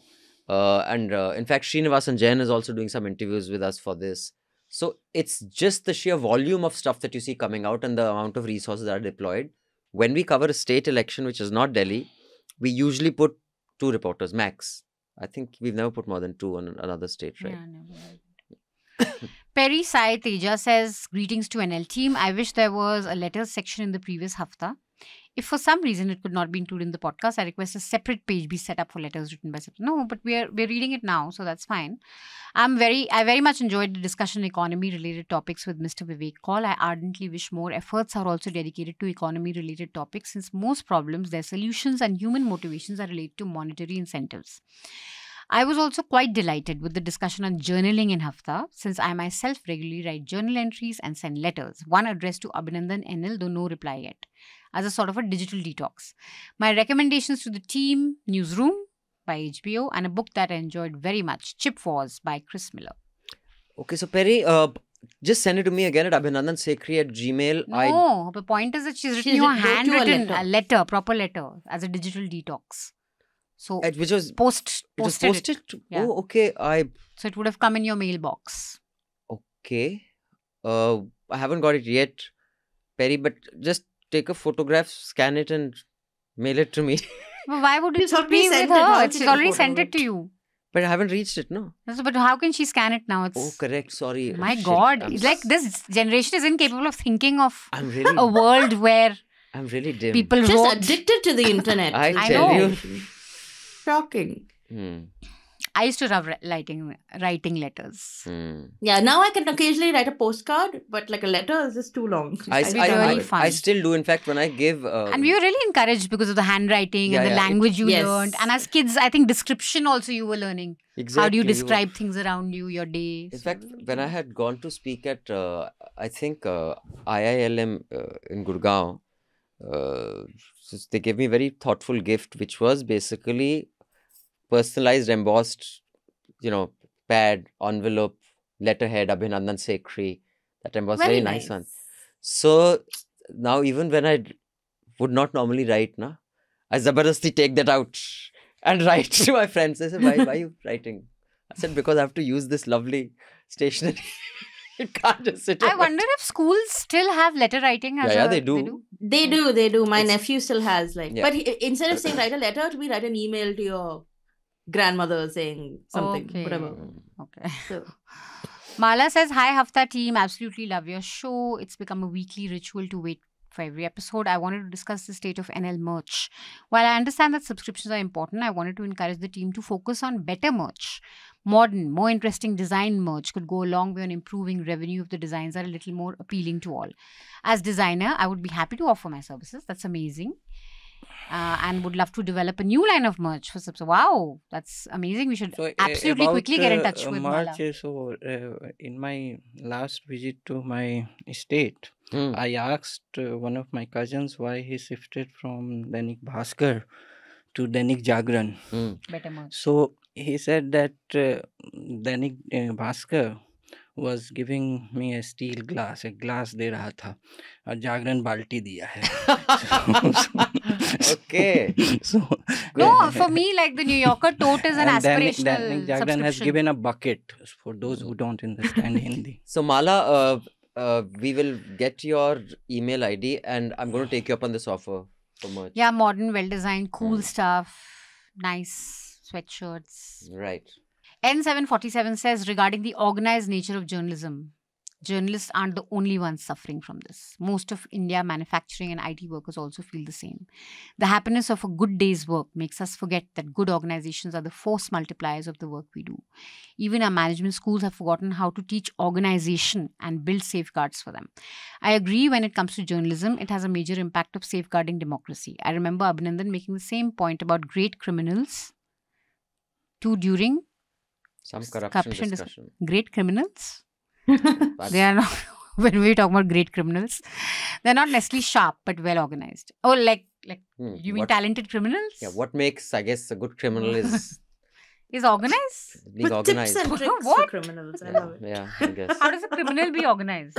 Are you kidding? Like, what do you... Planning what organization A skills crime do is you- all about planning. Execution is... Yeah, I guess. I mean, I But think you don't have to be organized for that. You need to be sharp for the... No, you have to be organized. No, you have to be organized. Come on. If you do if it's sloppily organized, you'll 60% never of get this away with it. OTT content is Very important. organized crime. Yeah. Okay, so if organized crime didn't happen, I think Netflix would lose 60% of its It's content, correct. Anonymous says, I'm writing to express my deep disappointment with South Central, a podcast that was heavily promoted by NL Hafta. Given the high standards and credibility of NL Hafta, I find SC underwhelming. Firstly, it's puzzling that voices like Sudipto, who could bring insightful perspectives, aren't featured in it, feeling like a missed opportunity. Secondly, choices of stories are questionable for a podcast that claims to put South at the center, dedicating significant airtime to Nirmala Priya, a woman who was gruesomely murdered and chopped her partner. Who gruesomely murdered and chopped her partner, probably. Oh, okay. She gruesomely murdered She and chopped didn't. her partner. It wasn't her partner. It was a random sponsor. And okay, not to interrupt, but also it was Manisha Priya case is a very, very nuanced case. It's not just a murderous woman who is put to death. Attempting to rationalize such acts of murder is detrimental to journalistic integrity. Okay. Thirdly, while feminism is essential, the tone of the podcast sometimes feels excessive, overshadowing the nuanced, balanced storytelling that is necessary. On a separate note, downloads feature on Newslaundry app for Android is not working, preventing offline listening. Request you to fix it. Yeah, I've made a note. I think we had this thing before. We had fixed it. Just see if you've updated our app. If not, but I will definitely point this out to our tech team. Anonymous says digital arrests, misuse of enforcement authorities for political purposes has created an environment of fear, distrust among all of us. When high-profile figures can be targeted with disdain, the threat of arrest feels very real. Many of the less powerful are still in jail for the last several years. Scammers are exploiting this emotion to manipulate their victims. I'm sure that those in power realize this, but will not accept the blame. It's for the people to take up the issue of misuse. Call for an NL Sena. I think on scams, we should plan some NL Sena. I think a high public interest. Scams. Just this, the digital scams or It's so whatever, sophisticated Forex, also. I mean, there's lots of angles to it and there's a high public interest, I think. Okay. Amrita says, kudos on starting the year-long Fight to Breathe campaign. The website mentions that you would be doing shows, articles to force executive powers to fix this. Forcing action is clearly the toughest part. Yeah, it is. And she's curious how you would do it. So, So we have a manifesto coming up, by the way. I mean, we don't know if at the end of it, forcing action is not something that's entirely in our control, but we have a manifesto for air pollution that we're going to be releasing soon for Delhi elections. So, Amrita, regarding Internet Inqilab, we didn't run any campaign saying that NL impact. You need not have the biggest impact, but even if you're the first domino to fall, other dominoes can fall. So, now I can just tell you what happened in case of Internet Inqilab. Shreya, who was the litigant, who had Shreya Singhal. Yeah. We did an interview with her. She was, I think, just 22 or 23 at the time. Now she practices in Delhi and is a lawyer of some accomplishment. And that time she was just really young. We did interviews with many people, stakeholders, lawyers, policymakers. Rather unfairly, I guess some people pointed out to me because Kapil Sibal didn't come because Kapil Sibal was the author of this Section 66A. His son was taken to task by Madhu. And many people said, why have you got the son and scolding him for what the father has done? But I'm not saying because we did this campaign, but we knew that many media houses were unhappy with it. But because no matter what you may think of Godi now, very few had the guts to say what the hell. So when this campaign happened, a lot of other people started talking about it as well. Eventually, the Supreme Court struck it down based on the court, the legal process. It wasn't that Newslaundry's campaign made it happen. The Supreme Court made it happen. But I think if there's enough noise about something, it doesn't matter how it was corrected. I think something or the other will correct it. But you have to just be a part of that noise. Nirmaljeet says, thank you so much for t-shirt and the biggest hug for autographs. Framing the t-shirt and hanging it on the wall to give respect to all of you. Wear it, I'd say, don't frame. Thank you so much for keeping news sanity and hygiene in times of Godi media. Can you please read my email? And Hafta, we've done it. I love Hafta Tippani the most. The Sanjay Dhritarashtra Samvad is the best. Thank you so much. Thank you. And sorry, Nirmaljeet, my signature on your t-shirt got smudged very badly. Oh no, we signed on the t-shirts. Oh. We did sign on the t-shirt. Then what t-shirt? Then I guess don't wear it. It was a t-shirt that, the subscriber engagement department had said one subscriber wants all of us to sign it and send it to her. She had ordered a t-shirt. So how cute. When I signed, my sign was this, as my handwriting is shit, the pen also was shit. So it was just this smudge. But she's so happy. So you had to sign again. That is what banks ask. No, luckily not. Dear Hafta team. Wait. Here. Okay. Anonymous says, we have come a long way backwards from making movies like Oh My God with Paresh Rawal and Akshay Kumar, which highlighted the absurd amount of money these temples and babas have, to the point where an anti-corruption party announces salaries for pujaris. I think that's why Dr. Manmohan's loss felt so personal. It's important to highlight the IAC movement could happen because the government let it happen. and the economy and circumstances at the time allowed critical thinking and dissent. Two winners emerged from that movement, Modi and Kejriwal. Kejriwal later hired teams to map out media houses and journalists who were doing positive, neutral, negative stories against AAP. Scroll wrote a story on this. This team comprised research fellow who could have been used to solve AQI problems, first-hand information. I really wish that the Jasmine Shah interview had tougher questions. Point noted, Anonymous. Thank you. Arif says, Dear Hafta team, I wish you all a very happy 2025 and many plaudits for your great work. I start with my great appreciation of your commendable work. I know it's not possible anymore, but I wish to return to the era when news was broadcast twice a day and presented only as facts. Personally, I believe that Trump's rhetorics per se are the rants of a senile old uncle who's been poked and bullied for years and now he somehow got a stick to chase. He's not been poked and bullied for years. Huh? You should watch The Apprentice, his rise. He's not had a bad time. I think he's actually pretty much gotten away with everything all his life. The real threat is the rise of information magnates like Zuckerberg and Musk. These are the people who will decide what will be passed for future generations as history. I'm not sure how much I would want Twitter and Facebook to be the signposts of history, but they will definitely be central to it. Admirer says, I was watching the video of the podcast and something stirred within me whenever Abhinandan looks over his glasses to look at the camera, almost as if staring into my soul. Thank you. You can gift a subscription to someone else on a related note. As I stare into your soul. As I stare into your soul and flash this QR code. Sarad says, want to say vote for Meghnad if any of you are in Malviya Nagar. Also, whenever PM says double engine sarkar, does it mean that he's telling voters that he won't help state governments unless they vote for him? He is. I mean, and that's what, subtly that is. And that's what actually former CEC Qureshi said in the interview that I had done with him several months ago, that it is such an undemocratic line which is being used by anchors, it is being used by politicians.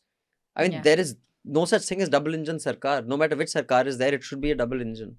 Yeah. True, absolutely. And that is exactly the message. Unless you vote for BJP, we will make sure everybody else's work gets through. Like, what are all the governors you're right. doing? I never thought it like this. It is double engine anyway. Whoever. Because it's two governments. I mean, it's like the California wildfires. No, like, I don't know.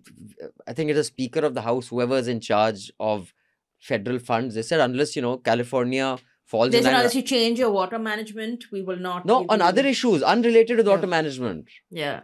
Unless they fall in line, they will not get federal help. And now, of course, Trump is saying everyone should be on their own. Federal help should not be there. FEMA should not be a part of that whole thing.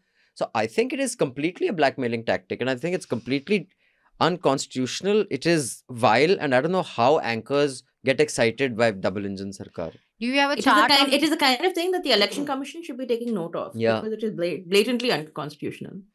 Says, do we have a chart on central funds to state governments before and after BJP's state and power, a myth buster or booster on double engine? Yeah, not a bad exercise to do. That's a good idea, Sarath. Kritika says, hi NL team, congratulations on the wonderful work that you do. There have been several discussions regarding violence against women in recent years. I wonder if you guys could also discuss it from the perspective of the perpetrator. Who are these men committing these crimes? What leads young men to be so glaringly radicalized against women? I see some alarming behavior from young men online, grotesque misogyny, transphobia, intertwined with overt Hindu nationalism, caste pride. As was pertinent in the aftermath of the US elections, radicalization of young men in India via social media, that is manosphere, deserves much more attention. Actually, there's a very good point.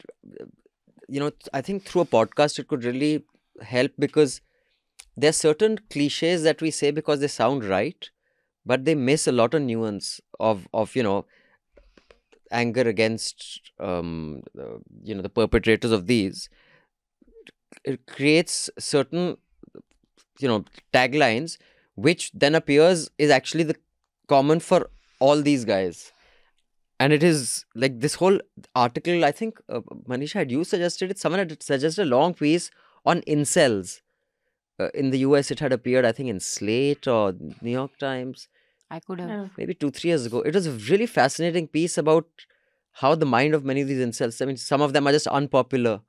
Some of them have other issues. It's very diverse and not all of them are exactly the same perpetrators. I mean, some of them's public persona is very different from how they're privately. It was an interesting piece. Anuradha says, I just renewed my NLTNM subscription via your website and not Play Store so that my money would go to your account, not to Google. I really love all your work and I also attended last year's Media Rumble and enjoyed it. My new favorite segment is What's Your Ism? I love Sudipto's style of interviewing. Also, I wanted to appreciate Jayashree, Manisha and Anand's points of views during Hafta. Most often, I agree with their takes. Dream team. Sorry, Abhinandan. Yeah. I'm just here to look into your soul. So Anonymous says Hawa Ka Haq should also be in portrait mode and I would like to see an NL Sena for it. But you can contribute. Even if there's no NL Sena, you can support the project. I didn't see the need for Mr. Amitav on last week's panel. There were discussions on journaling, Elon's changing definition of media, US copying India's age-old approach from an actor's endorsement to the possible narrative governance, and importance of journalists. Many noticeable journalists are switching or capsizing like Dilip Mondal. Maybe you all ignored it purposely, or it slipped through, but a small part of me is ashamed that the death of the reporter and the significance it has on all you guys personally and us as a society was not part of the discussion. Independent media needs at least to be vocal about independent reporter. But Dilip Mondal was never a reporter. No, I think he's talking about Mukesh. Yeah. No, but what he's saying is that The death of the reporter. Oh, that is one aspect. okay. That is no, it was not a metaphorical death report, like the literal murder that happened. Actually, also at that time, I had read a few pieces on it. It was a bit. I mean, I don't know.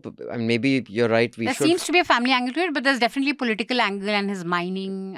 His reporting on. So we should have mentioned that. Yeah, I think we should have mentioned. But the only thing is, when you get into a very detailed discussion, at least for me, and on a certain amount of information that is one can be fairly credible or sure about is important. And because I had read some conflicting, reports and spoken to people, it was that the whole family angle. One doesn't want to, misspeak is the word, I guess, and attribute motive when you're not really sure of it at that stage. So, but yeah, if we investigate a little, maybe we can get more clarity.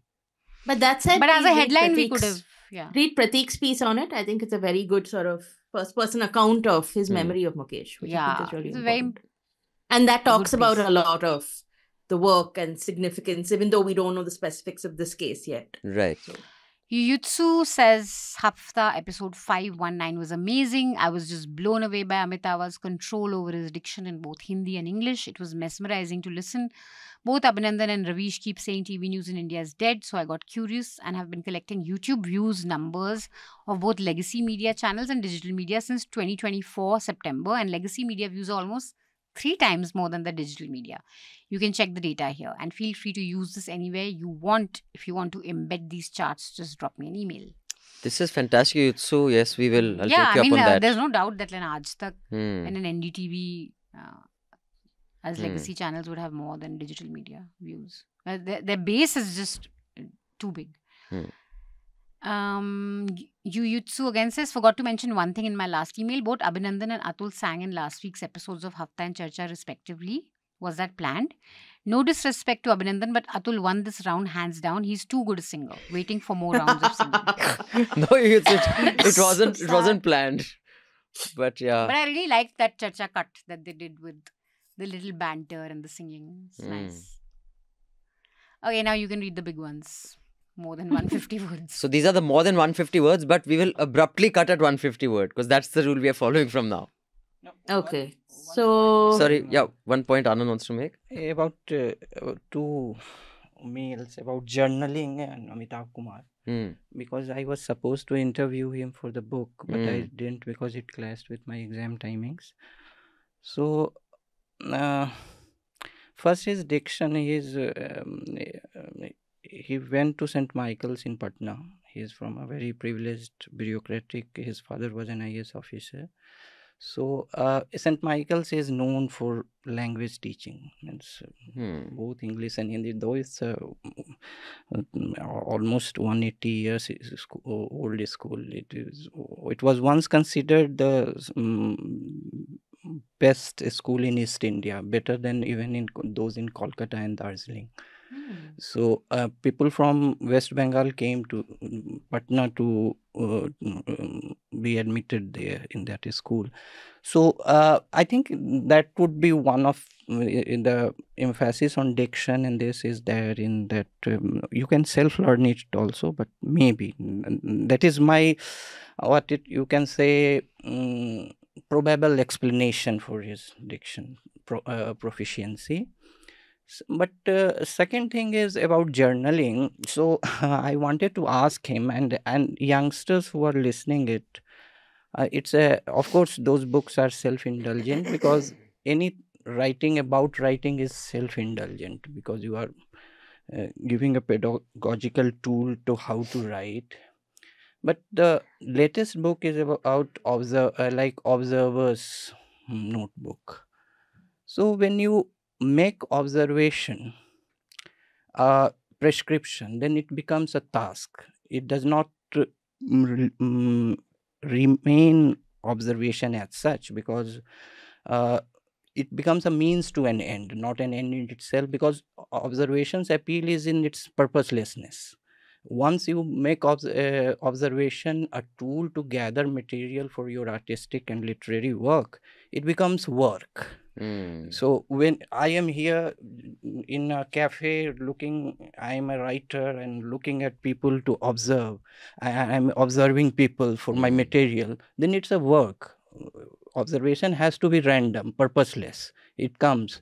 And also writers emphasize it more because they get a lot of compliments for their observations. So they overemphasize it to students to whom they teach creative writing.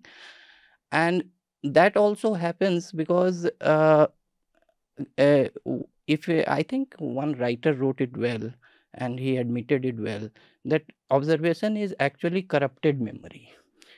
You have memory of something, but you filter out things that are not useful to you and say something that is useful to you and put it as observation. So it's as actually corrupted memory. So it depends on how you can also say it's filtered memory, that you've left memory out the impurities. But speaking of, doing something and then making it work, I remember the person who actually got me into Newstrack, Sabrina, she was doing a story on India's dirty magazines, the Debonaires, and there used to be many. So Fantasy was one. There were 3. I didn't even have heard. So there was this thud of magazines lying on the internet. There was no internet. So I was like, Sabrina, what are all these magazines doing? She said, I'm doing a story on this. So I said, okay, I'll be a researcher. So I did very good research on it. I was about 19 or 20 at the time. And she did a fantastic story on it, actually. But yeah, I did a lot of research, which was work. Okay, so the longish letters. The first one is from VR. So VR says, your economist guest asserted that the rupee depreciated because of new capital investment flows into the US because of Trump's business-friendly policies. This is inaccurate. The dollar appreciated against almost all currencies over the last couple of years because US treasuries, which are the most liquid and risk-free investments on the planet, are yielding over 4.6%. Given these risk-free yields, participants are moving away from riskier assets, emerging markets. Treasury yields have been higher because the Fed has had federal funds rate higher to fight inflation. The immediate cause of the last couple of weeks for yields to rise is that latest inflation and unemployment numbers showed a more than expected stronger US economy, which led to fewer expectations of rate cuts next year. This means Treasury yields are expected to stay higher, flight to Treasuries will continue to increase, and the dollar strength has little to do with foreign direct investment for business-friendly policies. Thanks, VR, for this. I hope this is useful for our audience. But what you said, in fact, in the last week, there has been more flight of capital out of the country and the markets. So it's just getting worse. Commander Shepard has sneakily written a 3-part email. No, but we'll only read one. Commander Shepard, you are coming up with loopholes. The first part is mostly full of praise for himself because Commander says, Commander is here to push the boundaries and come up with loopholes in email word limit rules. As an Indian, it's in my blood to find out how to not be polite and how not follow rules that do not change the world. As an Indian, I'm happy to follow the rule that oppresses us though. Firstly, Mr. Sekhri's mediocre man rule applies to everything in this world. I really like how he framed it. Second, the recommendation given by Shardul, Arcane. He didn't sell it well. It's the best animation ever produced by humanity as a collective. Wow. It was developed for 3 years, even before it was sold to higher-ups at Riot, which is now a Chinese military company. And their passion for IP is unmatched. They spent $250 million on it, so it's the most expensive animation project. He's also written another long paragraph on Arcane, which you can read. It'll be in the link. And he says, please close this loophole after this episode. Now I know why boomers hate Gen Z. Right. Who is Gen Z here, though? No one. Maybe... They're all old. Yeah. No, maybe Colonel Shepard is Gen Z, no? Commander Shepard. Commander Shepard is not sounding... It's sounding like a boomer or a millennial. Not a boomer for sure. A boomer would not know so much about video games. How dare you? Dude. What an ageist remark. Yeah, we are the boomers and Commander Shepard is the Gen Z, I think. You're not a boomer, you're a millennial. But whatever, like... But yeah, I mean, dude, such intricate detail about an animation game is definitely not anyone 50 and above would know jack shit about it. So Commander is Gen Z then. Next, email is from Mibin Maman. Says, Dear Hafta team, episode 519 was insightful, especially the statement by Abhinandan at the end, talking about how India is a pioneer on everything, from ads to Trump's antics. Even though I know the latter to be true, as I was following some of Trump's statements, it's eerily similar to BJP leaders Yogi and Modi, and their renaming frenzy. On another note, you should try and collaborate with New Humanitarian, which is an international news substitute for Newslaundry. It has the same subscriber model, and he's given a link to one of their pieces. Thank you so much. On a fun note, will you interview Meghna that he becomes the candidate for the Malviya seat? Well, he is the candidate. So, maybe when you're doing a walk around. He's going to be with us for one election show. Yeah, one election show, he'll be a guest. Next email from Shweta, who says she's been a long-time subscriber, really love the work you do. Hafta has been my go-to source for weekly news updates. However, I've noticed that recent episodes feel heavily opinion-driven. Opinions are valuable, and I get of late why all of us have so many opinions these days. I also turn to Hafta for hard facts and news coverage. At times, it feels like a single headline is presented. Listeners are left to dig deeper elsewhere before returning to hear your take. It would be great to include a dedicated 10-minute segment of straight, emotionless, Abhinandan interruption-free news and facts before diving into the panel's discussions. In a world where reliable sources of truth are becoming scarce, I think it's important for us to focus on presenting clear, accurate facts alongside your opinion. So, Shweta, we actually had, for maybe over a year, we ran 2 daily bulletins. But just the cost-benefit analysis of running those daily bulletins and the amount of people who actually heard them was dismal. I mean, Hafta and Charcha do really well. A lot of people listen to them because many people are not daily news listeners. So that's how we discontinued it, because a producer, a reporter, or both would be dedicated from 2 o'clock onwards, if not earlier, and then recorded by evening, put it out by night. So that's why I think she's saying we should include it in the Hafta though. Oh, it's so not the in the daily. headlines can just be very uninterrupted and that. We used to do that though, right? Then we made it more chatty. Okay, we can make it less chatty. Anonymous says the Vrinda interview should have ideally had the following structure, especially if it's named Atul Subhash, men's rights, etc. Should talk about the law, what leads to such cases, the demand of making it gender neutral, and if against making it gender neutral, explain what the knock-on effect is of it being gender neutral. 90% of the podcast went into women maltreatment atrocities. I agree it's a reality, but it ended up superseding the fact that the one-sided nature of a law killed someone. The apathetical nature with which someone's death was treated was very weird. Look, I agree that men's rights activists are a bunch of misogynistic losers, but the manner in which NL has covered the Atul Subhash case has been appalling. Nothing should be biased one way or another and be left to the goodwill of a human. Maybe have a different perspective on board. Noted. Right-wing comrade says, Hi everyone, hope you're fine. Can you please share your views on the martyr graveyards of Kashmir and associated stories? Is it possible for you to have a cross-border session with TCM of Pakistan and discuss common issues like AQI? Can you talk about the latest drug menace in Jammu and Kashmir, the role of the state and the police? I've also noticed we tend to live in the past, like the partition crisis, Sikh riots, the Pandit exodus. But when it comes to the issue of the Kashmir plebiscite and the Jammu massacre, why does our memory start to fade away? One evil can't justify the other, but if we are to mention one of the stories, the other also needs a mention. Well, Manisha, you're the best. More power to you. So, right-wing comrade, we actually... I thought you were saying that randomly. Randomly. I was like, thanks, Jayashree. No, right-wing comrade, one of our most heavily resource-intensive productions has been Kashmir Ki Kahani, the, comic book graphic novel we produced. We've done 2 or 3 podcasts on Kashmir. And including the news track tapes that Madhu sat in on Kashmir, with Alpana Kishore.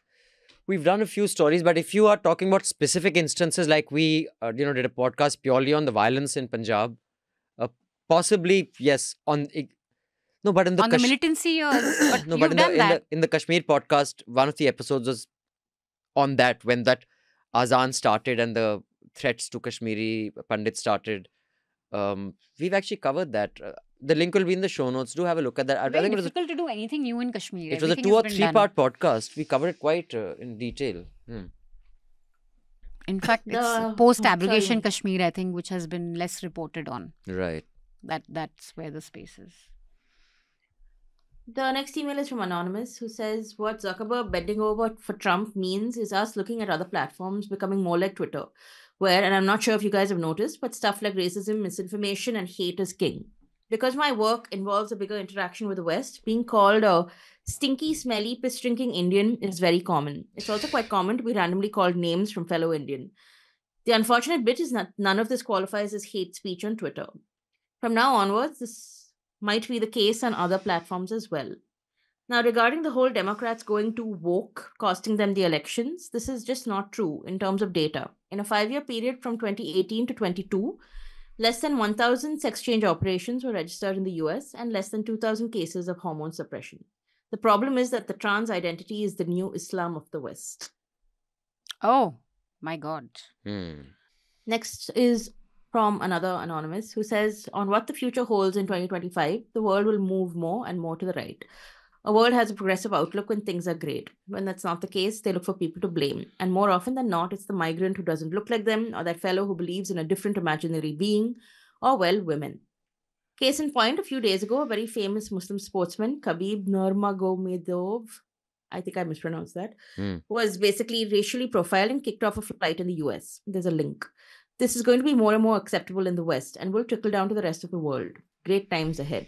On a side note, Nikhil Kamath saw Joe Rogan pull off the worst possible interview of Donald Trump and thought he could do it worse. So we have to end at 150 words. The rest that's 151st word you've read. Oh, fine. The rule is you have to cut off. Saw Joe Rogan pull off the worst possible interview of Donald Trump and thought.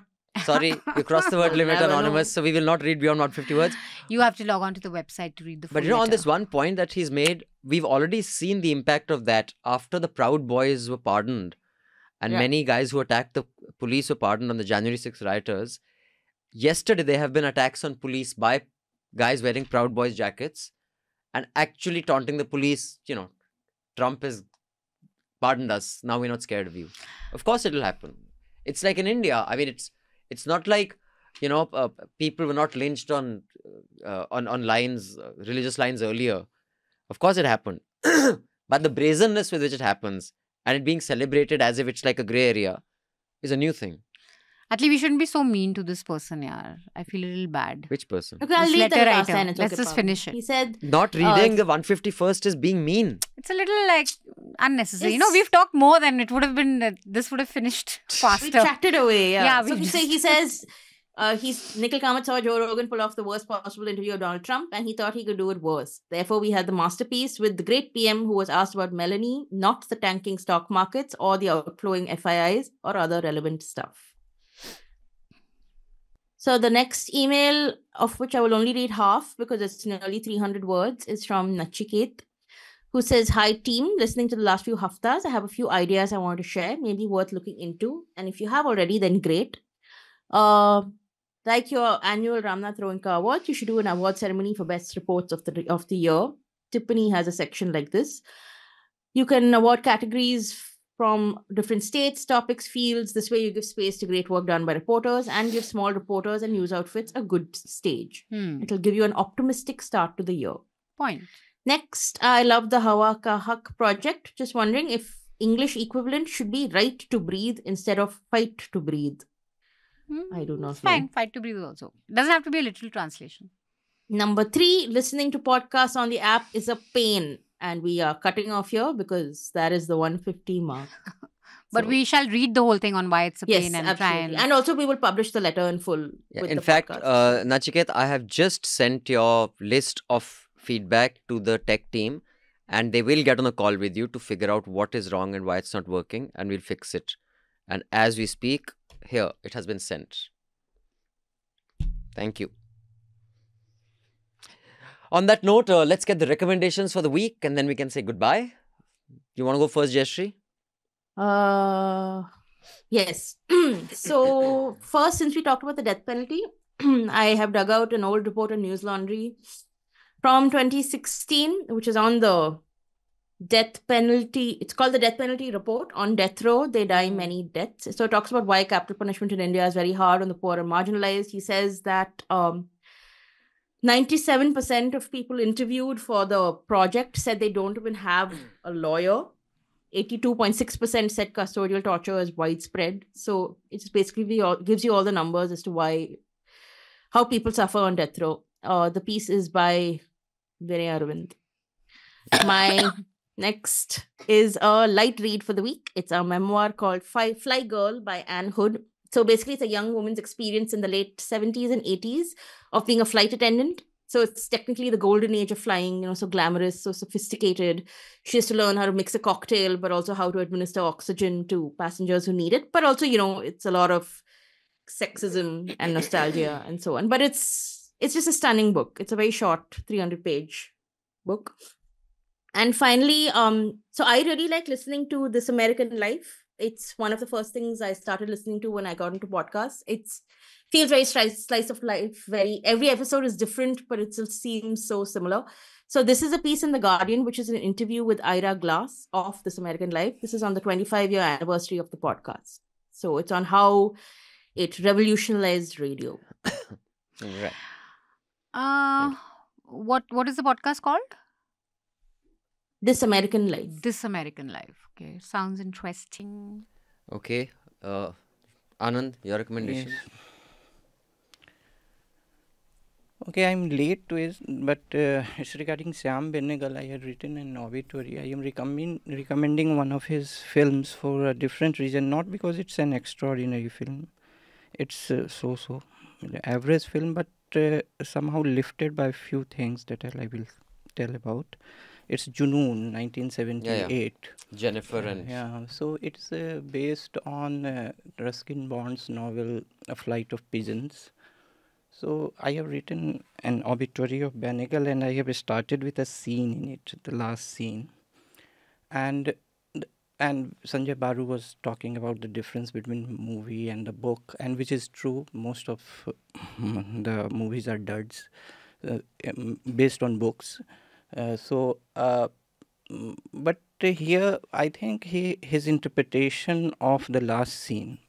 I didn't write it in the obituary, but I always thought that Shyam Benegal was an ad maker who moved into films, so he could make films on briefs. He didn't have a large cinematic vision, but if you give him a brief like Amul and or Discovery of India or some Weaver's Plight, or he could make a film out of it. So basically he had an ad maker's vision which enlarged into filmmaking. And here also his interpretation, so there is a last scene, and it's extraordinary because two mediocre actors are there, like Sasi Kapoor. Many may like it, but for his choice of films later in his career, but he was an average actor. And young Nafisa Ali. So he is a mid-aged married man, and he has not captured, but a family is in custody, and he is in love with this girl. And for the whole film, she doesn't utter his name, and he has given his word to the family that if it is set against the backdrop of 1857 revolt, that if Indians lose to the Britain, I will not enter into your life. I will leave the girl alone. And when he utters his word, when he is leaving, he is simply stunned into silence. Now, Benegal interprets it way better than Mr. Bond does in his novel. So I think it was one of those rare occasions. Rare occasion because he is stunned not because he is honoring his word to her mother, but also because he has. It seems nothing is told, but it seems that he has a sense of inadequacy. Inadequacy, he develops cold feet that how now I respond to it. Right. So he's a kind of disoriented man because of the unexpected response. And that Benegal brings out better than Ruskin Bond in the book. Novel. And also he's tongue-tied and he simply leaves. The moment for he was waiting for months, it comes, but he develops cold feet, and that he brings out. So that's a film that not an extraordinary film, but few scenes he has done Mr. Benegal very well.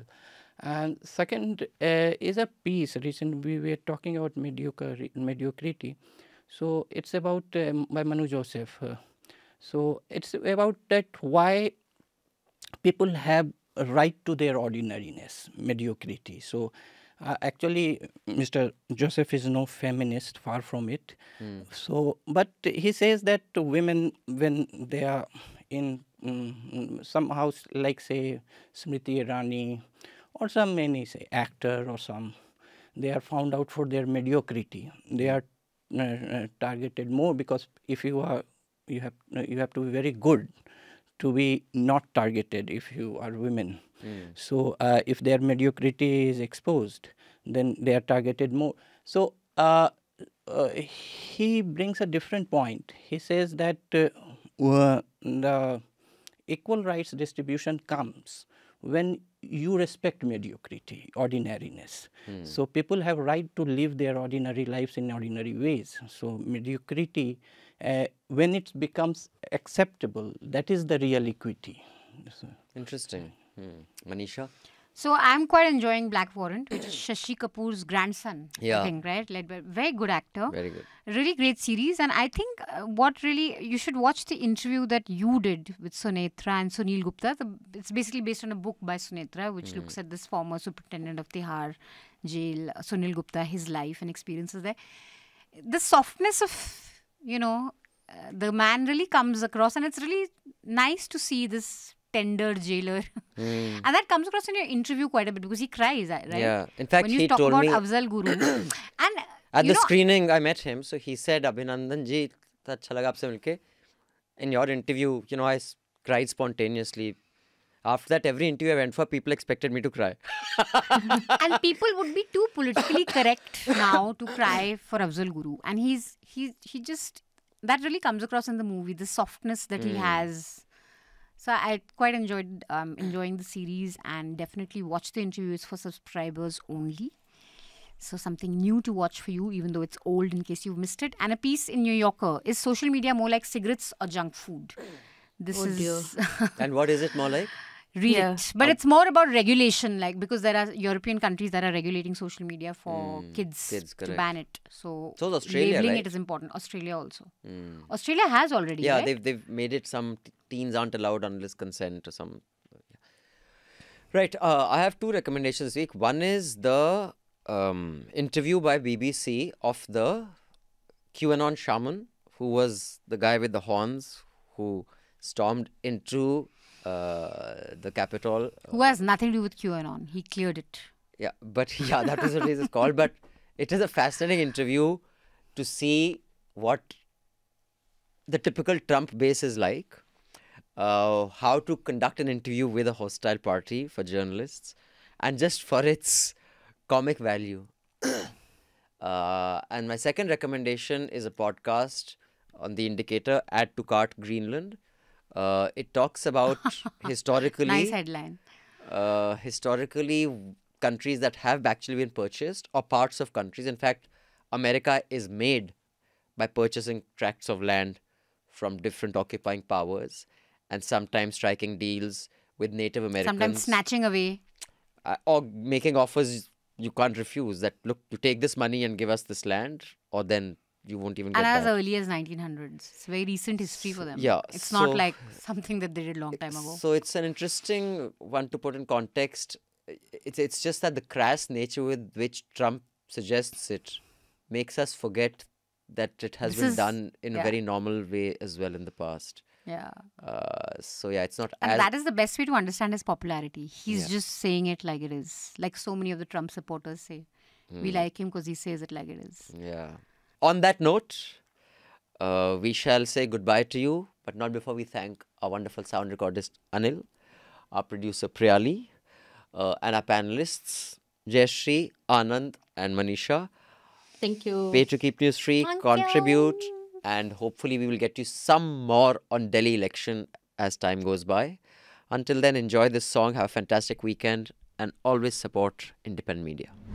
Journalism at Newslaundry is powered by the public, because when the public pays, the public is served. Visit newslaundry.com/subscription and pick a payment plan of your choice.